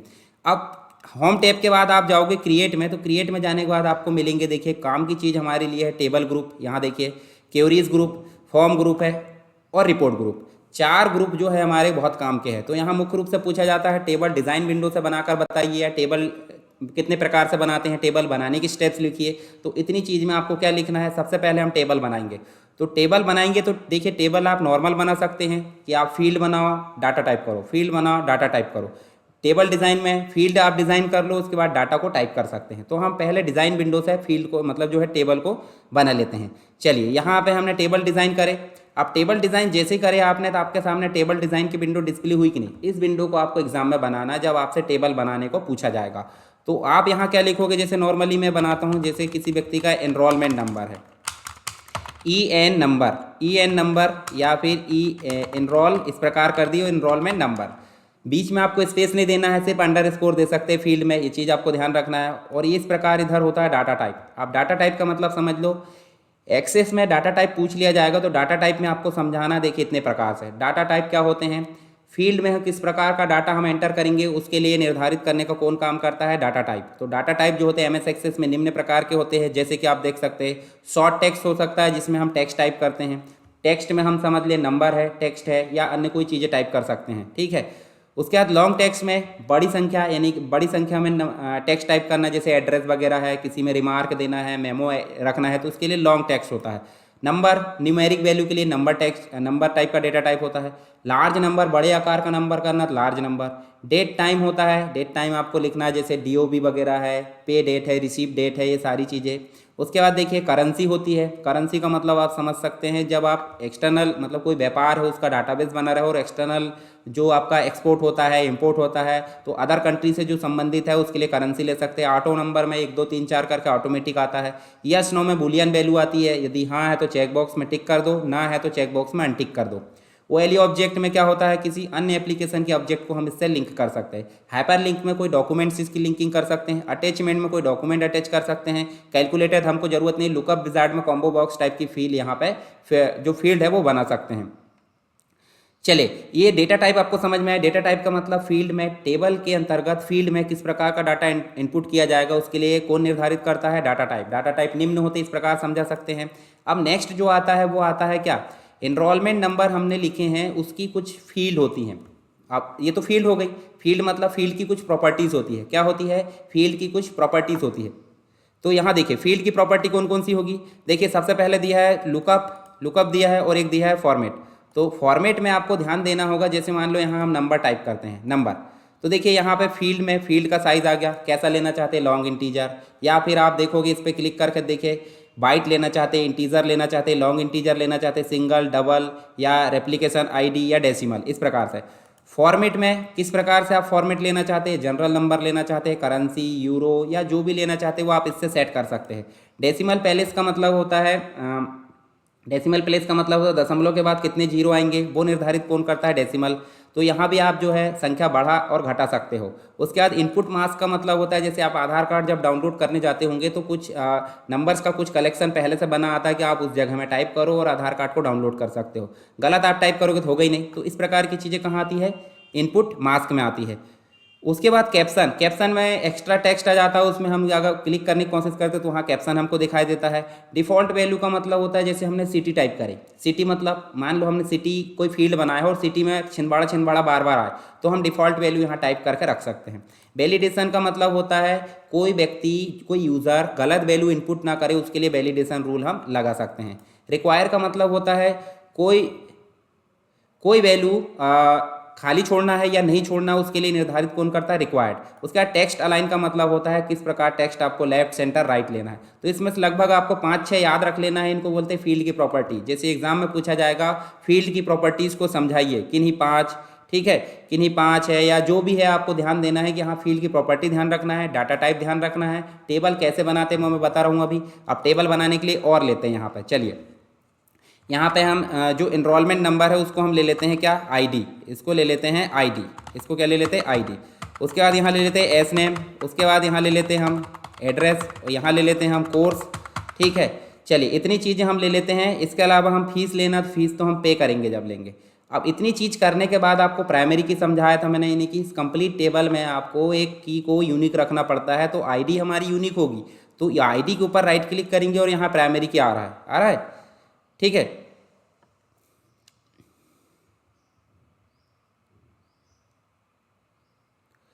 देखिए ये जो है ये सारी चीज़ें हम यहाँ पे ये प्रॉपर्टीज़ के बारे में आपको नोट्स में मिल जाएगा। मैंने यहाँ समझा दिया हूँ, नोट्स में एक बार पढ़ लीजिए आप, एक बार सरसरी नज़र से देखना जरूरी है, ठीक है। तो ये फील्ड आप देख लेना एक बार कौन कौन सी बता देता हूँ। फील्ड का साइज है, फॉर्मेट है, इनपुट मास्क है, कैप्शन है, डिफ़ॉल्ट वैल्यू, वैलिडेशन है। इसके अलावा आप जो है इंडेक्स है और टेक्स्ट अलाइन, ये 4-5 चीज़ें आप ध्यान में रख लीजिए और अपने हिसाब से आपको इनको लिखना है। चलिए यहाँ पर हम जो है कोर्स ले लिए। अब देखिए नेम में हमको क्या लेना है? Short text. शॉर्ट टेक्स्ट का मतलब आप समझ सकते हैं, शॉर्ट टेक्स्ट मतलब हमको नाम लिखना है। एड्रेस में भी आपको शॉर्ट टेक्स्ट ले सकते हैं या फिर आप इसमें लॉन्ग टेक्स्ट ले सकते हैं, बड़ा एड्रेस लिखना। कोर्स में आप क्या कर सकते हैं? कोर्स में आप कॉम्बो बॉक्स बना सकते हैं। कैसे?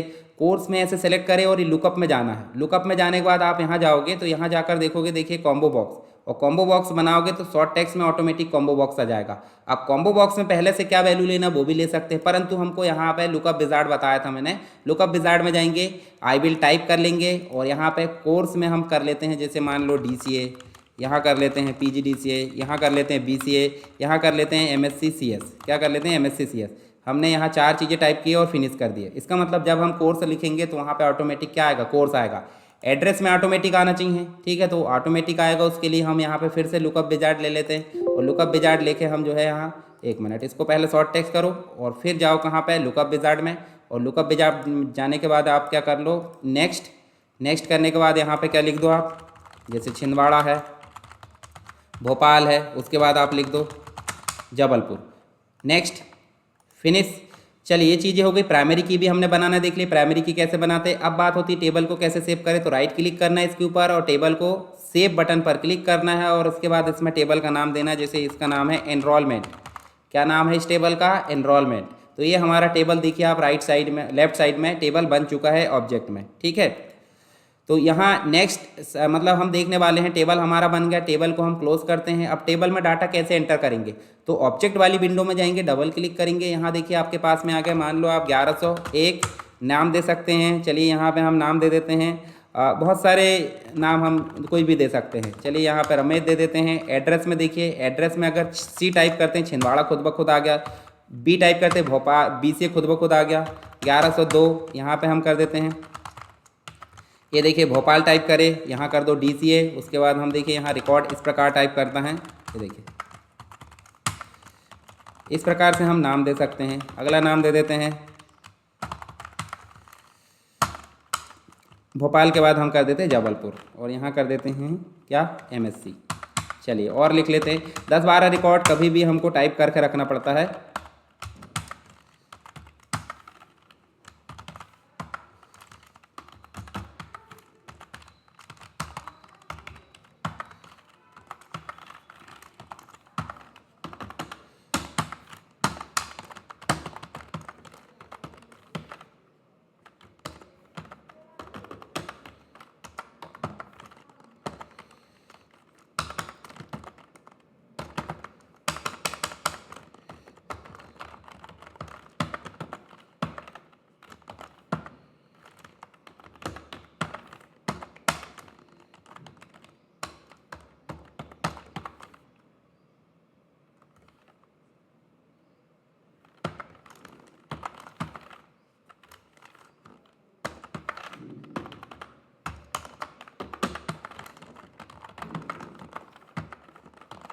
चलिए यहाँ पे हमारे 10 रिकॉर्ड टाइप हो गए हैं, मतलब हमने टाइप कर लिए 10 रिकॉर्ड। इसको हम कर लेते हैं सेव। न्यू रिकॉर्ड एंटर करना, देखिए सेव करना, यहाँ पे सारी चीज़ें दी है। रिकॉर्ड को डिलीट करना ये भी दिया आपको, ये सभी चीज़ें आपको यहाँ देखने को मिलेगी। अब मैं यहाँ आपको एक चीज़ और बताता हूँ। जैसे एग्जाम में पूछा जाएगा कि फाइंड कैसे करते हैं, रिप्लेस कैसे करते हैं, फिल्टर कैसे लगाते हैं, सॉर्ट कैसे करते हैं, तो ये 4 क्वेश्चन बन सकते हैं। पहली चीज़ें हमको देखने को मिलेगी फ़िल्टर कैसे करते हैं। फ़िल्टर का मतलब होता है कि इनमें से हमको एक व्यक्ति को देखना है जो कि मोहित नाम का है, सुरेश नाम का है, या कोर्स में देखना है कि BCA वाले कितने हैं, PGDCA वाले कितने हैं, उसके लिए होता है फ़िल्टर। जैसे हम इस पर फ़िल्टर लगाएंगे तो क्या करेंगे, सेलेक्ट ऑल को हटा दो और BCA वाले, तो देखिए यहाँ BCA वाले 2 बच्चे हैं। अगर हम यहाँ जाएंगे BCA के साथ साथ में हम DCA भी देखें, देखो DCA के साथ में बच्चे दिख रहा है। इस प्रकार से हम जो है इसमें फ़िल्टरिंग कर सकते हैं। जैसे PGDCA वाले देखना, देखिए PGDCA वाले दिख रहा है। PGDCA के बाद MSC देखना, देखिए MSC सहित दिख रहा है। इसका मतलब है फ़िल्टर का मतलब क्या हुआ, एक होती क्यूरी और एक होता फ़िल्टर। फ़िल्टर मतलब होता है एक टेबल में हम पर्टिकुलर जानकारी को अपनी मर्जी से देख सकते हैं, पर एक से अधिक टेबल में अगर जानकारी को हमको मर्ज करके देखना है तो उसके लिए होती क्यूरी। क्यूरी को सेव किया जा सकता है पर फ़िल्टर को सेव नहीं किया जा सकता, ठीक है। चलिए यहाँ पे हम जो है फ़िल्टर को क्लियर करने के लिए देखिए क्लियर फ़िल्टर इस प्रकार से कर लेते हैं, सारी चीज़ें आ जाएगी। अब बात करते हैं सॉर्टिंग की। सॉर्टिंग का मतलब होता है, देखिए यहाँ असेंडिंग और डिसेंडिंग दी है। जैसे मान लो ये देखिए असेंडिंग मोड में है, डिसेंडिंग कर दिए, देखिए 10 से लेकर 1 तक आ गया। असेंडिंग कर देंगे, देखिए 1 से लेकर 10 तक आ गया। और रिमूव सॉर्ट कर देंगे तो इस प्रकार से, जैसे मान लो ये देखिए छिंदवाड़ा वाले अलग हो जाएंगे, भोपाल वाले अलग हो जाएंगे। कोर्स के अकॉर्डिंग करना, देखिए BCA वाले अलग हो जाएंगे, DCA वाले अलग हो जाएंगे, MSC वाले अलग हो जाएंगे। तो इस प्रकार से हम जो है क्या कर सकते हैं, इसमें सॉर्टिंग कर सकते हैं। रिमूव सॉर्ट करेंगे तो नॉर्मल हमारा जो था वैसा हो जाएगा। इसके अलावा एडवांस जो है वो भी कर सकते हैं। आप देखिए फ़िल्टर कर सकते हैं, फ्रॉम कहाँ से कहाँ तक करना, सॉर्ट कर सकते हैं, ठीक है। एडवांस फ़िल्टर सॉर्ट जो भी है आप कर सकते हैं यहाँ से, ठीक। अब इसके बाद हम जो देखते हैं फाइंड करना, फाइंड और रिप्लेस करना। तो देखिए यहीं पे आपको ऑप्शन मिल रहा है फाइंड करने के लिए, कंट्रोल F उसकी शॉर्टकट है, और रिप्लेस भी मिल रहा है, रिप्लेस के लिए कंट्रोल H है, ठीक है। तो यहाँ फाइंड जैसे करेंगे, फाइंड करेंगे, देखिए हमारे सामने फाइंड का डायलॉग बॉक्स आ गया। इसमें हम सर्च करेंगे क्या, ये देखिए करंट फील्ड नहीं, करंट डॉक्यूमेंट, और यहाँ एनी पार्ट्स ऑफ फील्ड, और छिंदवाड़ा को सर्च करेंगे। देखिए जहाँ जहाँ छिंदवाड़ा लिखा देखिए सर्च कर रहा है। और अगर हम छिंदवाड़ा के बदले में कुछ बदलना है तो यहीं पे रिप्लेस है, देखिए रिप्लेस विथ MS वर्ड में जैसे करे थे वैसे आप यहाँ से रिप्लेस कर सकते हैं। तो देखिए यहाँ रिप्लेस और रिप्लेस ऑल, हर जगह रिप्लेस करना, रिप्लेस ऑल, रिप्लेस एक जगह करना तो एक जगह। तो इस प्रकार से आप जो है इसको लिखने को आया तो लिख सकते हैं। साथ ही आपसे पूछा जाएगा एक कॉलम को कैसे ऐड करते हैं, तो कॉलम के साइड में राइट क्लिक करें और देखिए यहीं पे, यहाँ देखिए फील्ड की विड्थ जान सकते हैं, फील्ड को हाइड कर सकते हैं, कंप्लीट अनहाइड कर सकते हैं, फ्रीज कर सकते हैं। उसको फ्रीज करने का मतलब एक कॉलम एक जगह फिक्स हो जाएगा, जैसे एक्सेल में होता था। ऐसे ही रो को भी आप फ्रीज कर सकते हो, अनफ्रीज भी कर सकते हो। फाइंड रिप्लेस हमने देख लिए। फील्ड आप ऐड कर सकते हो, जैसे मैंने फील्ड ऐड कर लिया, उसी फील्ड का रीनेम कर सकता हूँ, और उसका डाटा टाइप भी हम चेंज कर सकते हैं, और डिलीट फील्ड भी हम कर सकते हैं। इस प्रकार से हम फील्ड को हटा सकते हैं। मान लो यदि हमको रो में काम करना तो रो के लिए राइट क्लिक करो, न्यू रो ऐड कर सकते हैं, रो को डिलीट कर सकते हैं, कट कर सकते हैं, कॉपी कर सकते हैं, पेस्ट और रो की हाइट जान सकते हैं। तो इस प्रकार से ये इसमें से जितने भी क्वेश्चन आएंगे वो सारी चीज़ें हम यहाँ पे देख सकते हैं। तो एक टेबल हमने बना ली, एक टेबल बना ली, तब दूसरा टेबल भी बनाकर देखते हैं कैसे बनाते हैं दूसरा टेबल। फिर से डिज़ाइन में जाते हैं, अब दूसरा टेबल बनाते हैं रिसीप्ट टेबल। रिसीप्ट टेबल का मतलब RID उसमें ले लिए और यहाँ पे इसको ले लिए हम नंबर। अब एक बात बताइए मुझे, यहाँ इनरोलमेंट है, इनरोलमेंट में आईडी लिए कि नहीं, तो इस आईडी को हम दूसरे टेबल में रिलेट करेंगे, जोड़ेंगे ना, रिलेशनशिप बोलते हैं जिसे, रिलेशनशिप अभी देखे थे। तो रिलेशनशिप के लिए सबसे इंपॉर्टेंट चीज़ें क्या होनी चाहिए, जहाँ प्राइमरी की है और जिस डेटा टाइप के साथ में ली गई है नंबर के साथ में, दूसरे टेबल में उसको जब कैंडिडेट की या फिर हम उसको क्या बनाएंगे फॉरेन की, तो वहाँ भी वो नंबर के साथ में और उसी नाम से ली जानी चाहिए। तो ये नियम है, ठीक है। चलिए यहाँ पे हम जो है टेबल ये वाले में चलते हैं और यहाँ लेते हैं हम आईडी, और आईडी किस के लिए थे, नंबर टाइप की। उसके बाद हम जो है यहाँ पे क्या लेते हैं, यहाँ पे हम ले लेते हैं क्या, मान लो हम ले लेते हैं फ़ीस कितनी दे रहा है। चलिए वो फ़ीस कितनी दे रहा है, या फिर हम ले लेते हैं स्टूडेंट, ये आईडी ले लिए, और यहाँ ले लेते हैं हम स्टूडेंट, या फिर एस नेम ले लेते हैं, आईडी ले लेते हैं और यहाँ ले लेते हैं फ़ीस, और फीस के बाद हम ले लेते हैं इसमें डेट, किस डेट को पे किया है वो ले लेते हैं, दो ठो चीज़ें। चलिए यहाँ फीस ले लेते हैं, फीस कैसी आएगी, नंबर, और यहाँ पे ले लेते हैं पे डेट, पे डेट इस प्रकार ले लेते हैं। और डेट किस प्रकार की लेंगे, डेट टाइम की, इस प्रकार से ले लिया। यहाँ डिस्क्रिप्शन लिखना तो वो लिख सकते हैं आप, ऑप्शनल है हालांकि। और इसमें प्राइमरी की RID को बना लेते हैं, ये देखिए। और इसको भी हम क्या कर देते हैं, सेव, और यहाँ कर देते हैं इसको फीस, फीस के नाम से इसको सेव कर दें। देखिए दो टेबल हमारे बन गए, इसका मतलब पहली टेबल में जो आईडी बनाया है वो आईडी दूसरे में जाकर लिंक हो रही है, इसलिए उसको उसी नाम से लिखे हैं और उसी टाइप का क्या लिए हैं, डेटा टाइप। और उसको सेकंड में क्यों लिखे हैं, क्योंकि वो इस टेबल में प्राइमरी की है, उस टेबल में वो फॉरेन की है, इसलिए उसको सेकंड में लिखें। तो ध्यान से देखिए, यहाँ प्राइमरी की डुप्लीकेट नहीं हो सकती, ये वाली की डुप्लीकेट हो सकती है जो फॉरेन की है, परंतु यहाँ पे भी प्राइमरी की डुप्लीकेट नहीं हो सकती, अन्य की डुप्लीकेट हो सकती है, मतलब अन्य जो फील्ड है वो। तो यहाँ से बंद कर दो, इसको भी बंद कर दो। बंद करने के बाद फीस हम लेते हैं। अब देखिए जो आईडी है वहाँ ऑटोमेटिक क्या आना चाहिए, पहले से जो फिल है वो आईडी ऑटोमेटिक आना चाहिए। तो यहाँ हम इसको क्लोज करते हैं और इसमें जाकर एडिट करते हैं। देखिए अब आपसे पूछा जाएगा डिज़ाइन, जो टेबल है उसके व्यू कितने होते हैं। टेबल के व्यू दो होते हैं, डेटा सीट व्यू होता है और एक डिज़ाइन व्यू होता है। डेटा सीट व्यू में डाटा एंटर किया जाता है और डिज़ाइन व्यू में आप क्या कर सकते हो, टेबल को डिज़ाइन कर सकते हो, इनको उसके इंफ्रास्ट्रक्चर को चेंज कर सकते हो। ये सारी चीज़ें हमको देखने को मिलती है। तो यहाँ जैसे ही हम डिज़ाइन व्यू में जाएंगे तो यहाँ पे देखिए जो आईडी है, आईडी में हमने क्या लिए हैं, नंबर। नंबर में हम कर सकते हैं यहाँ पे लुकअप विजार्ड, और लुकअप विजार्ड में देखिए आई वांट टू फील्ड, मतलब जो कोई अन्य टेबल है उसकी फील्ड को हम यहाँ लाना चाहते हैं। तो पहली चीज़ को हमने सेलेक्ट करें, टेबल में लाना चाहते हैं, देखिए इनरोलमेंट वाला टेबल सेलेक्ट करें। किस चीज़ को लाना चाहते हैं, आईडी को, तो आईडी को हमने इस प्रकार कर लिया और नेक्स्ट करें। नेक्स्ट करने के बाद उसकी सॉर्टिंग भी कर सकते हैं चाहे तो, देखिए इस प्रकार से आईडी आ गई, नेक्स्ट करें और यहाँ से फिनिश कर दिए, ठीक है, इस प्रकार से। और यहाँ हम जाकर इसको सेव कर देंगे, ठीक। इसको जैसे ही हमने क्लोज करे हैं यहाँ पे, तो आप जब फीस में जाकर देखोगे और यहाँ पे आईडी आप टाइप कर दो 1501, मान लो आप फीस देते हो तो फीस की रसीद आईडी हो गई, कौन से स्टूडेंट ने दिया है, इसने, ठीक है। फीस कितनी दिया है, 1500, और इसकी डेट क्या है, डेट आप इस प्रकार सेलेक्ट कर सकते हैं, जैसे मान लो 1 तारीख को दिया है। दूसरा व्यक्ति आया 1502, मतलब दूसरी रसीद नंबर हो गया। अब यही स्टूडेंट बार बार दे सकता है, क्यों, क्योंकि ये फॉरेन की है। और अगर दूसरा स्टूडेंट को दिलवाना, दूसरा स्टूडेंट भी दे सकता है। चलिए यहाँ पे इसको दे देते हैं 1000 रुपये। और यहाँ पे ये जो है तारीख कौन सी तारीख को दे दिया इनने, 2 तारीख को मान लो। यहाँ पे रिकॉर्ड हम भर देते हैं, जैसे 1503 हो गया, कौन से स्टूडेंट ने दिया यहाँ पे, और यहाँ इसने दे दिया मान लो 2000, ठीक है। और यहाँ पे हम जो है क्या कर देते हैं, मान लो इनने 3 तारीख को दे दिया 1504, और यहाँ एक व्यक्ति फिर से आता है 1101 वाला, फिर से उसने रिपीटेबल क्या कर दिया है, अपनी फीस दे दिया 1500, और यहाँ इसने दे दिया 4 तारीख को। कोई दूसरा व्यक्ति आया 1505, मतलब रसीद लेकर, मतलब रसीद नंबर, और यहाँ अगले व्यक्ति ने दे दिया, और यहाँ इसने दे दिया 3000, और यहाँ पे जो है क्या कर दिया हमने, इसने दीजिए 6 तारीख को। तो इस प्रकार से हम जो रिकॉर्ड मतलब सेव कर सकते हैं। तो ये जो फील्ड है वो आपकी कौन होगी, जो आपके पास में रजिस्टर्ड स्टूडेंट है। ये वाली रसीद नंबर आप 1 2 3 4 करके आगे ले सकते हैं, पर ये वाली आपकी पहले टेबल से आ रही है, तो इसलिए ये जो है वहाँ की है, इसका मतलब उसमें जो रजिस्टर्ड है वही यहाँ पे आएंगे। बाकी अमाउंट आप चेंज कर सकते हो, डेट आप चेंज कर सकते हो। अब देखिए हमारा टेबल बनाने का स्टेप्स खत्म हो गया।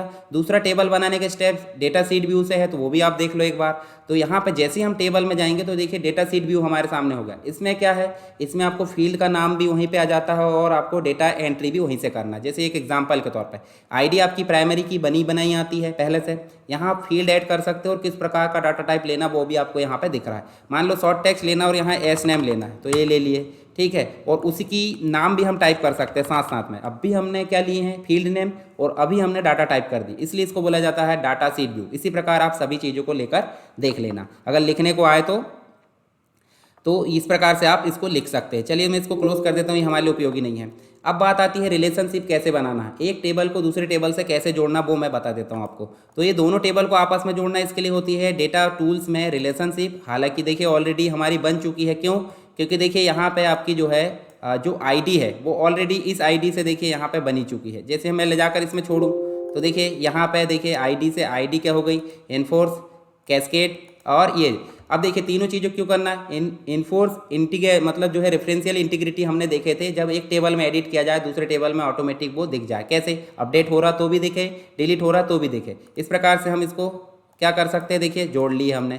तो ये रिलेशनशिप क्या होती है, एक टेबल को दूसरे टेबल से जोड़ते हैं किसी पर्टिकुलर फील्ड के माध्यम से, ताकि हम एक टेबल के डाटा को दूसरे टेबल में देख सके, निकाल सके या फिर एक्सेस कर सके। इस प्रकार की चीज़ें हमको देखने को मिलती है किसमें, रिलेशनशिप में। अब रिलेशनशिप बनाना तो आपको समझ में आ गया कैसे बनाएं।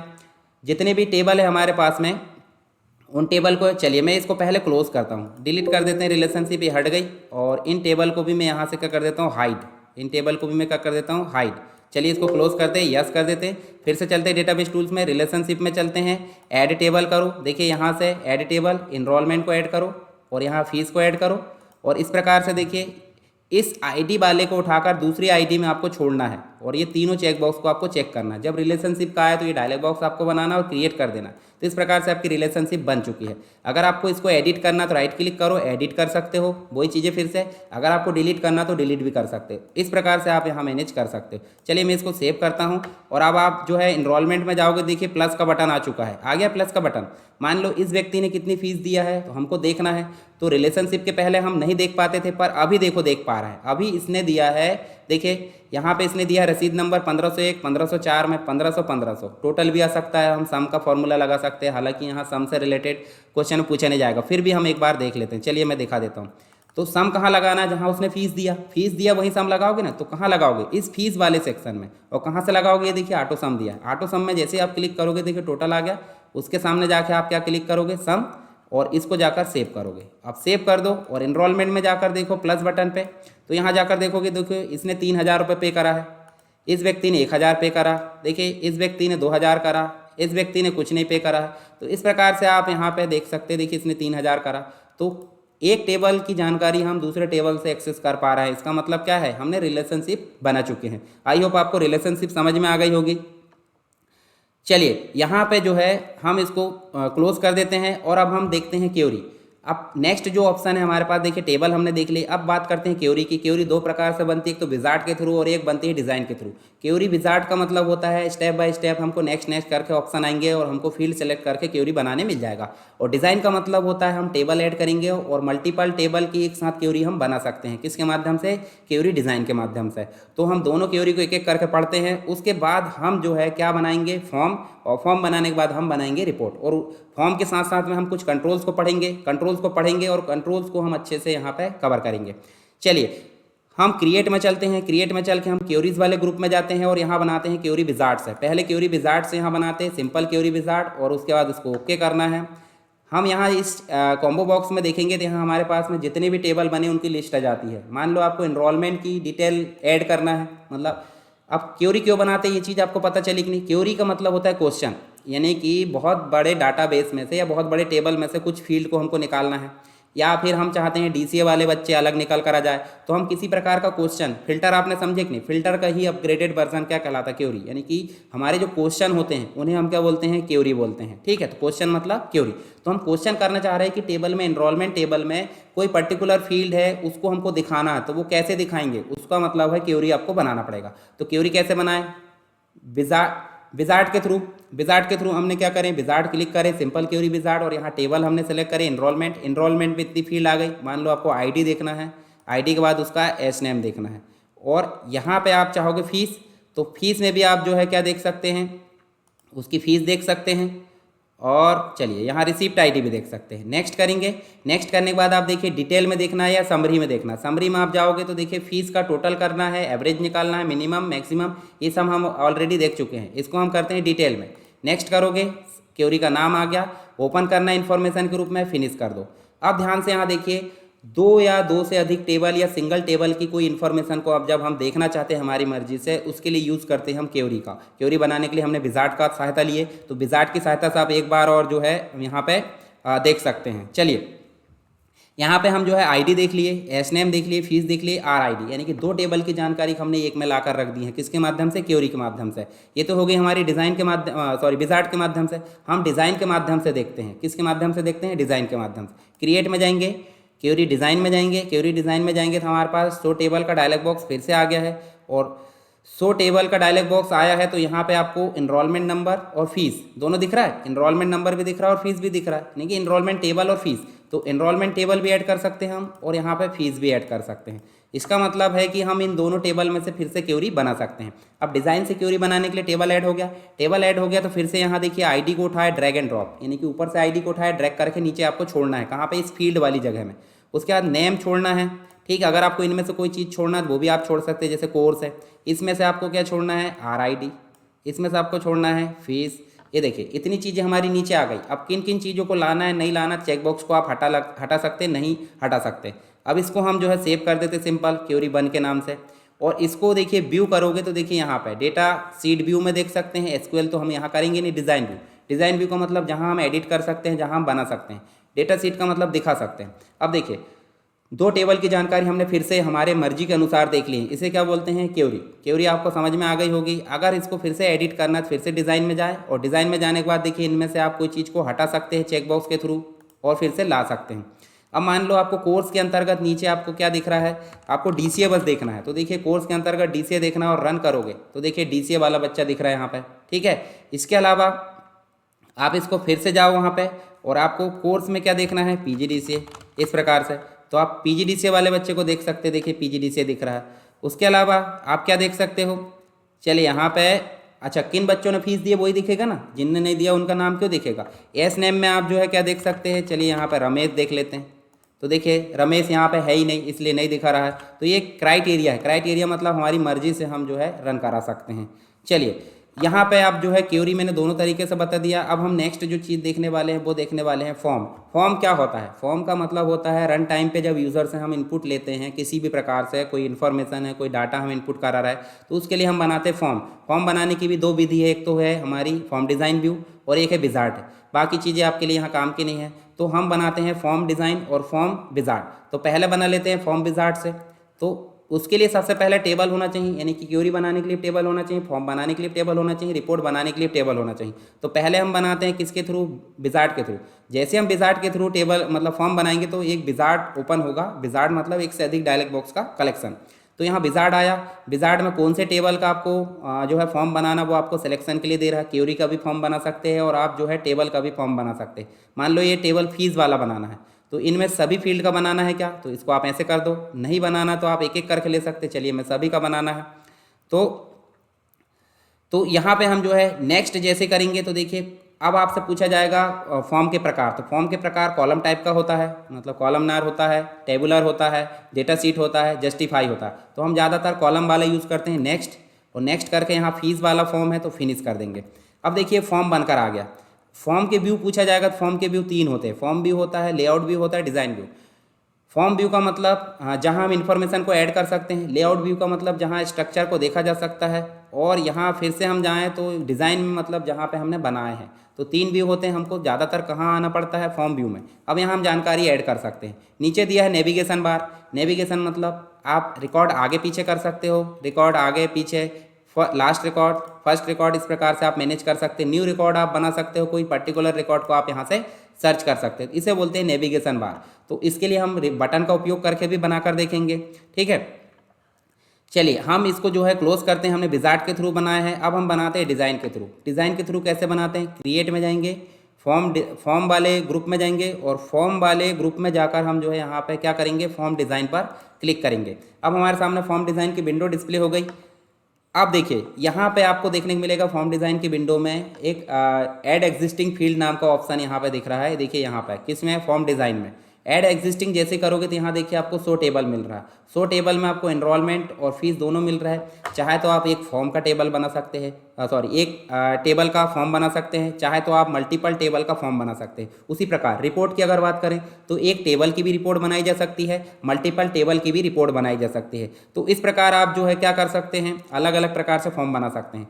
तो हमने क्या करें, ये फील्ड है ऐड एग्जिस्टिंग फील्ड, यहाँ से हम जो है इनरोलमेंट का फॉर्म बनाते हैं या फिर किसका बनाते हैं, फीस का। तो चलिए एक एक आईडी को उठाकर, मतलब एक एक फील्ड को उठाकर आपको इस प्रकार छोड़ना है। कहाँ पे, इस प्रकार। जैसे देखिए मैं इस प्रकार ड्रैग एंड ड्रॉप कर दे रहा हूँ, माउस की सहायता से ड्रैग एंड ड्रॉप करना है।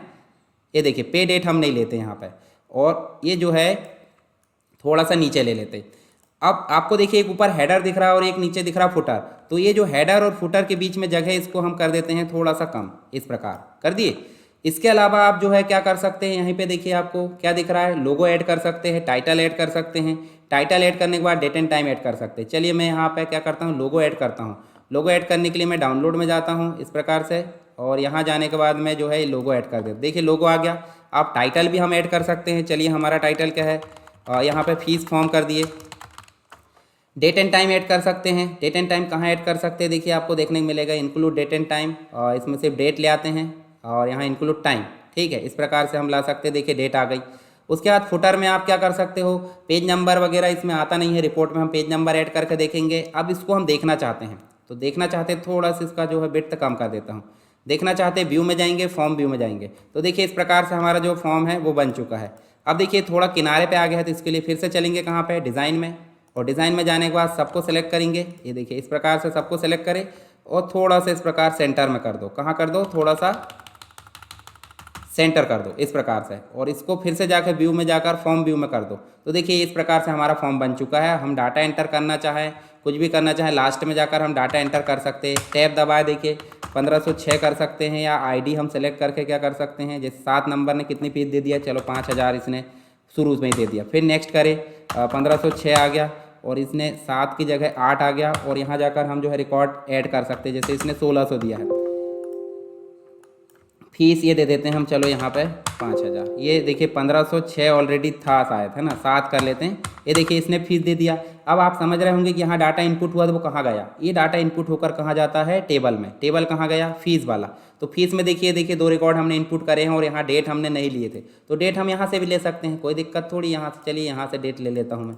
ये देखिए इस प्रकार से डेट ले सकते हैं। तो इसका मतलब है फॉर्म से भी हम डाटा इनपुट कर सकते हैं और डायरेक्टली टेबल से भी हम डाटा इनपुट कर सकते हैं। तो इस प्रकार से हमने फॉर्म बनाकर देखें। अब हम बात करते हैं किसकी, रिपोर्ट की।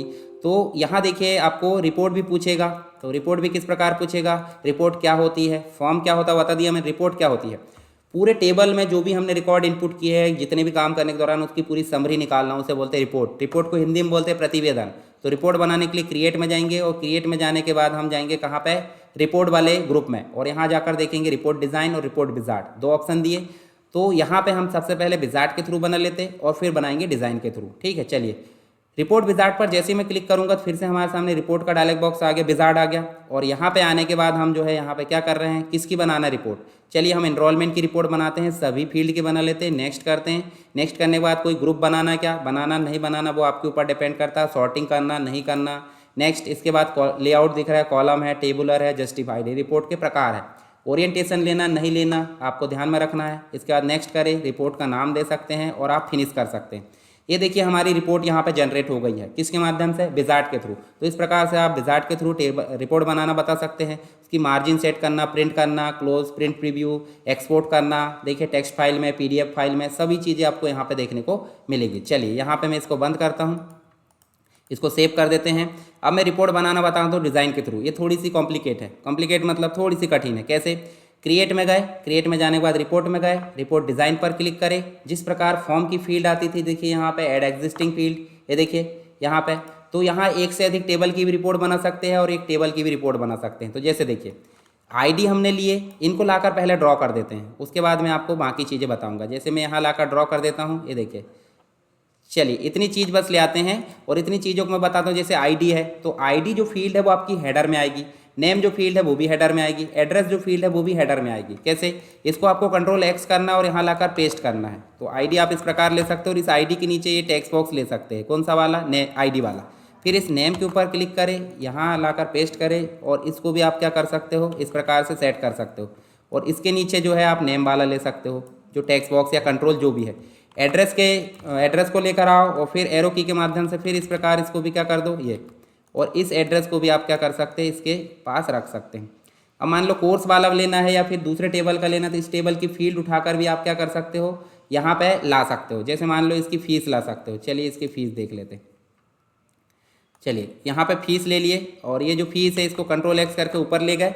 दो टेबल से हमने रिपोर्ट बनाना यहाँ देख रहे हैं। एक टेबल की तो बना ही लिए थे, एक टेबल की आप बना भी सकते हैं, ठीक है, दो टेबल की। अब ये जो नीचे आपको हेडर फुटर वाला सेक्शन दिख रहा है, इसको पकड़कर ऊपर खींचना है। क्यों? क्योंकि ये जगह आपको अनावश्यक दिख रही नहीं, इसको पकड़कर आपको ऊपर खींचना है इस प्रकार, ठीक है। और यहाँ टाइटल जोड़ना है, तो वही सिस्टम है। देखिए यहाँ पे लोगो जोड़ सकते हैं रिपोर्ट का, उसके बाद उसका टाइटल जोड़ सकते हैं। कौन सी रिपोर्ट है?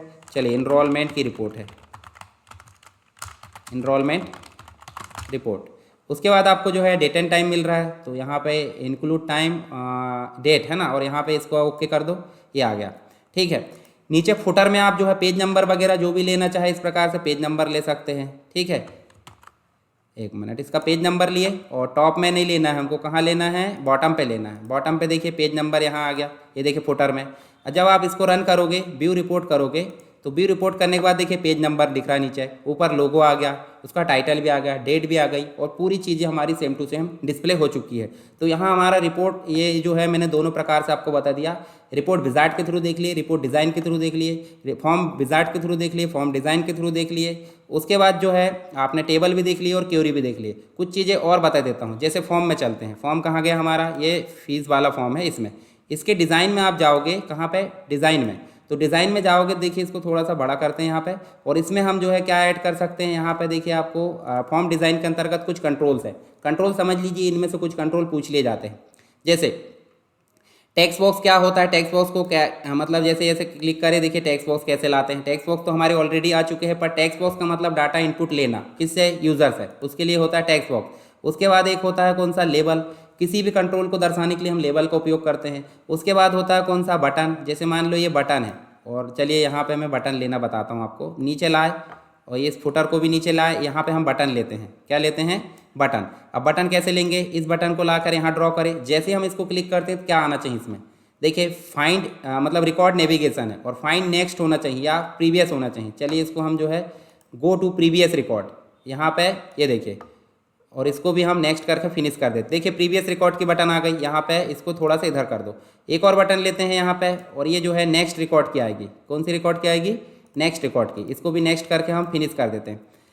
अब जब हम इसको रन करेंगे, चलिए इसको मैं रन करके बताता हूँ। फॉर्म को रन करते हैं, नेक्स्ट रिकॉर्ड करेंगे, देखिए नेक्स्ट आ रहा, प्रीवियस में भी प्रीवियस आ रहा। इस प्रकार आप बटन का उपयोग कर सकते हैं। फिर हम कहाँ चलते हैं, डिज़ाइन में। डिज़ाइन में चलते हैं। डिज़ाइन में जाने के बाद आप जाओगे कहाँ पे, फॉर्म डिज़ाइन में। तो यहाँ देखिए आपको हाइपर लिंक वाला मिलेगा। उसके बाद आपको क्या मिल रहा है, देखिए नेविगेशन। नेविगेशन के बाद आपको मिल रहा है ग्रुप। उसके बाद देखिए यहाँ पे आपको मिल रहा है कॉम्बो बॉक्स। जैसे मैं कॉम्बो बॉक्स यहाँ लेकर दिखाता हूँ। कॉम्बो बॉक्स में आपको क्या लिखना है, कोई टेबल की वैल्यू लाना है कि नेक्स्ट कर दो, किस टेबल की लाना है, इनरोलमेंट की, नेक्स्ट कर दो। क्या लिखा आना है, कोर्स, इसको भी नेक्स्ट कर दो, सेलेक्ट करके, और आपको फिनिश करना है। जब आप रन करोगे तो रन करोगे, देखिए इसमें आपको कोर्सेज फिल होकर मिलेंगे, यानी कि कॉम्बो बॉक्स भी आप इस प्रकार प्रयोग कर सकते हो।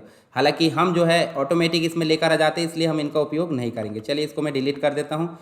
तो यहाँ ये सारे कंट्रोल है। जैसे रेडियो बटन है, रेडियो बटन मतलब ऑप्शन बटन। कॉम्बो बॉक्स मतलब लिस्ट डिस्प्ले करेगा। लिस्ट बॉक्स भी लिस्ट डिस्प्ले करता, पर एक समय में बहुत सारी लिस्ट डिस्प्ले कर देता है।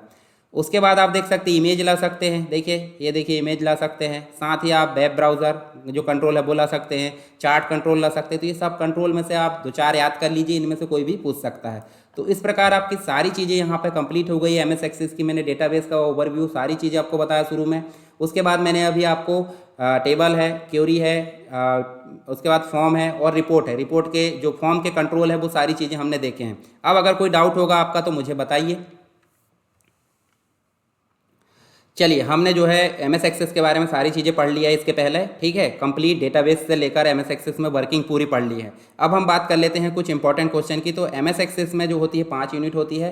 पहली यूनिट में जो क्वेश्चन है वो देख सकते हैं, रिलेशनल डेटाबेस मैनेजमेंट सिस्टम से आप क्या समझते हैं, डीबीएमएस और आरडीबीएमएस में अंतर बताइए। देखिए, मैंने आपको विस्तार से पढ़ा है, वहाँ पर आप नोट्स में एक बार पढ़ सकते हैं और उसके बाद इस आंसर को लिख सकते हैं, ठीक है। ये मैंने क्लियर करा दिया हूँ आपको। उसके बाद नॉर्मलाइजेशन क्या है, ये क्वेश्चन भी आगे देखे। थर्ड नॉर्मल फॉर्म को समझाने को बोला जा रहा है।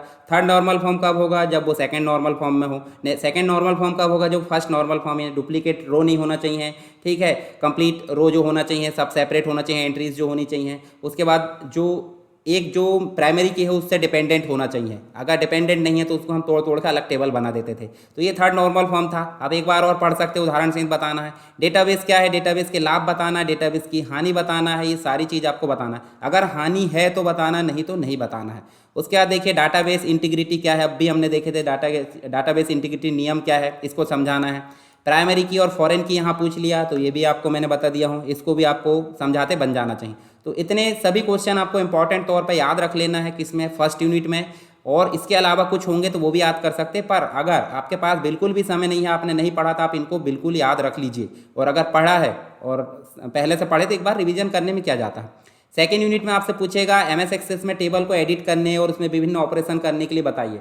तो देखिए, टेबल को एडिट कैसे करते हैं। टेबल में हमने जो है फील्ड को एडिट करके देखे थे। उसके बाद रो को हटाना, रो को डिलीट करना, ठीक है, रो को इंसर्ट करना, रो में रीनेम करना या फिर कॉलम में, ये सारी चीज़ें हमने देखे थे कि नहीं। मतलब जो फील्ड है, फील्ड के नाम बदल सकते थे, फील्ड ऐड कर सकते थे, फील्ड में फाइंड कर सकते थे, फील्ड में रिप्लेस कर सकते थे। ये सारे काम जो है एडिटिंग ऑपरेशन कहलाते थे, इनको आप लिख सकते हैं, जो कि मैंने पढ़ाया हुआ।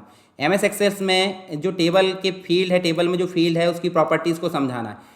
टेबल में जो फील्ड प्रॉपर्टी होती है, जैसे मैंने बताया था, फॉर्मेट क्या होता है, उसके बाद उसका जो इनपुट मास्क क्या होता है, वैलिडेशन रूल क्या होता है, टेक्स्ट अलाइन क्या होता है, डिफ़ॉल्ट वैल्यू क्या होती है, सब उसकी फील्ड कहलाती है। लगभग 5-6 आपको याद रख लेना है, उसको आपको समझाना है।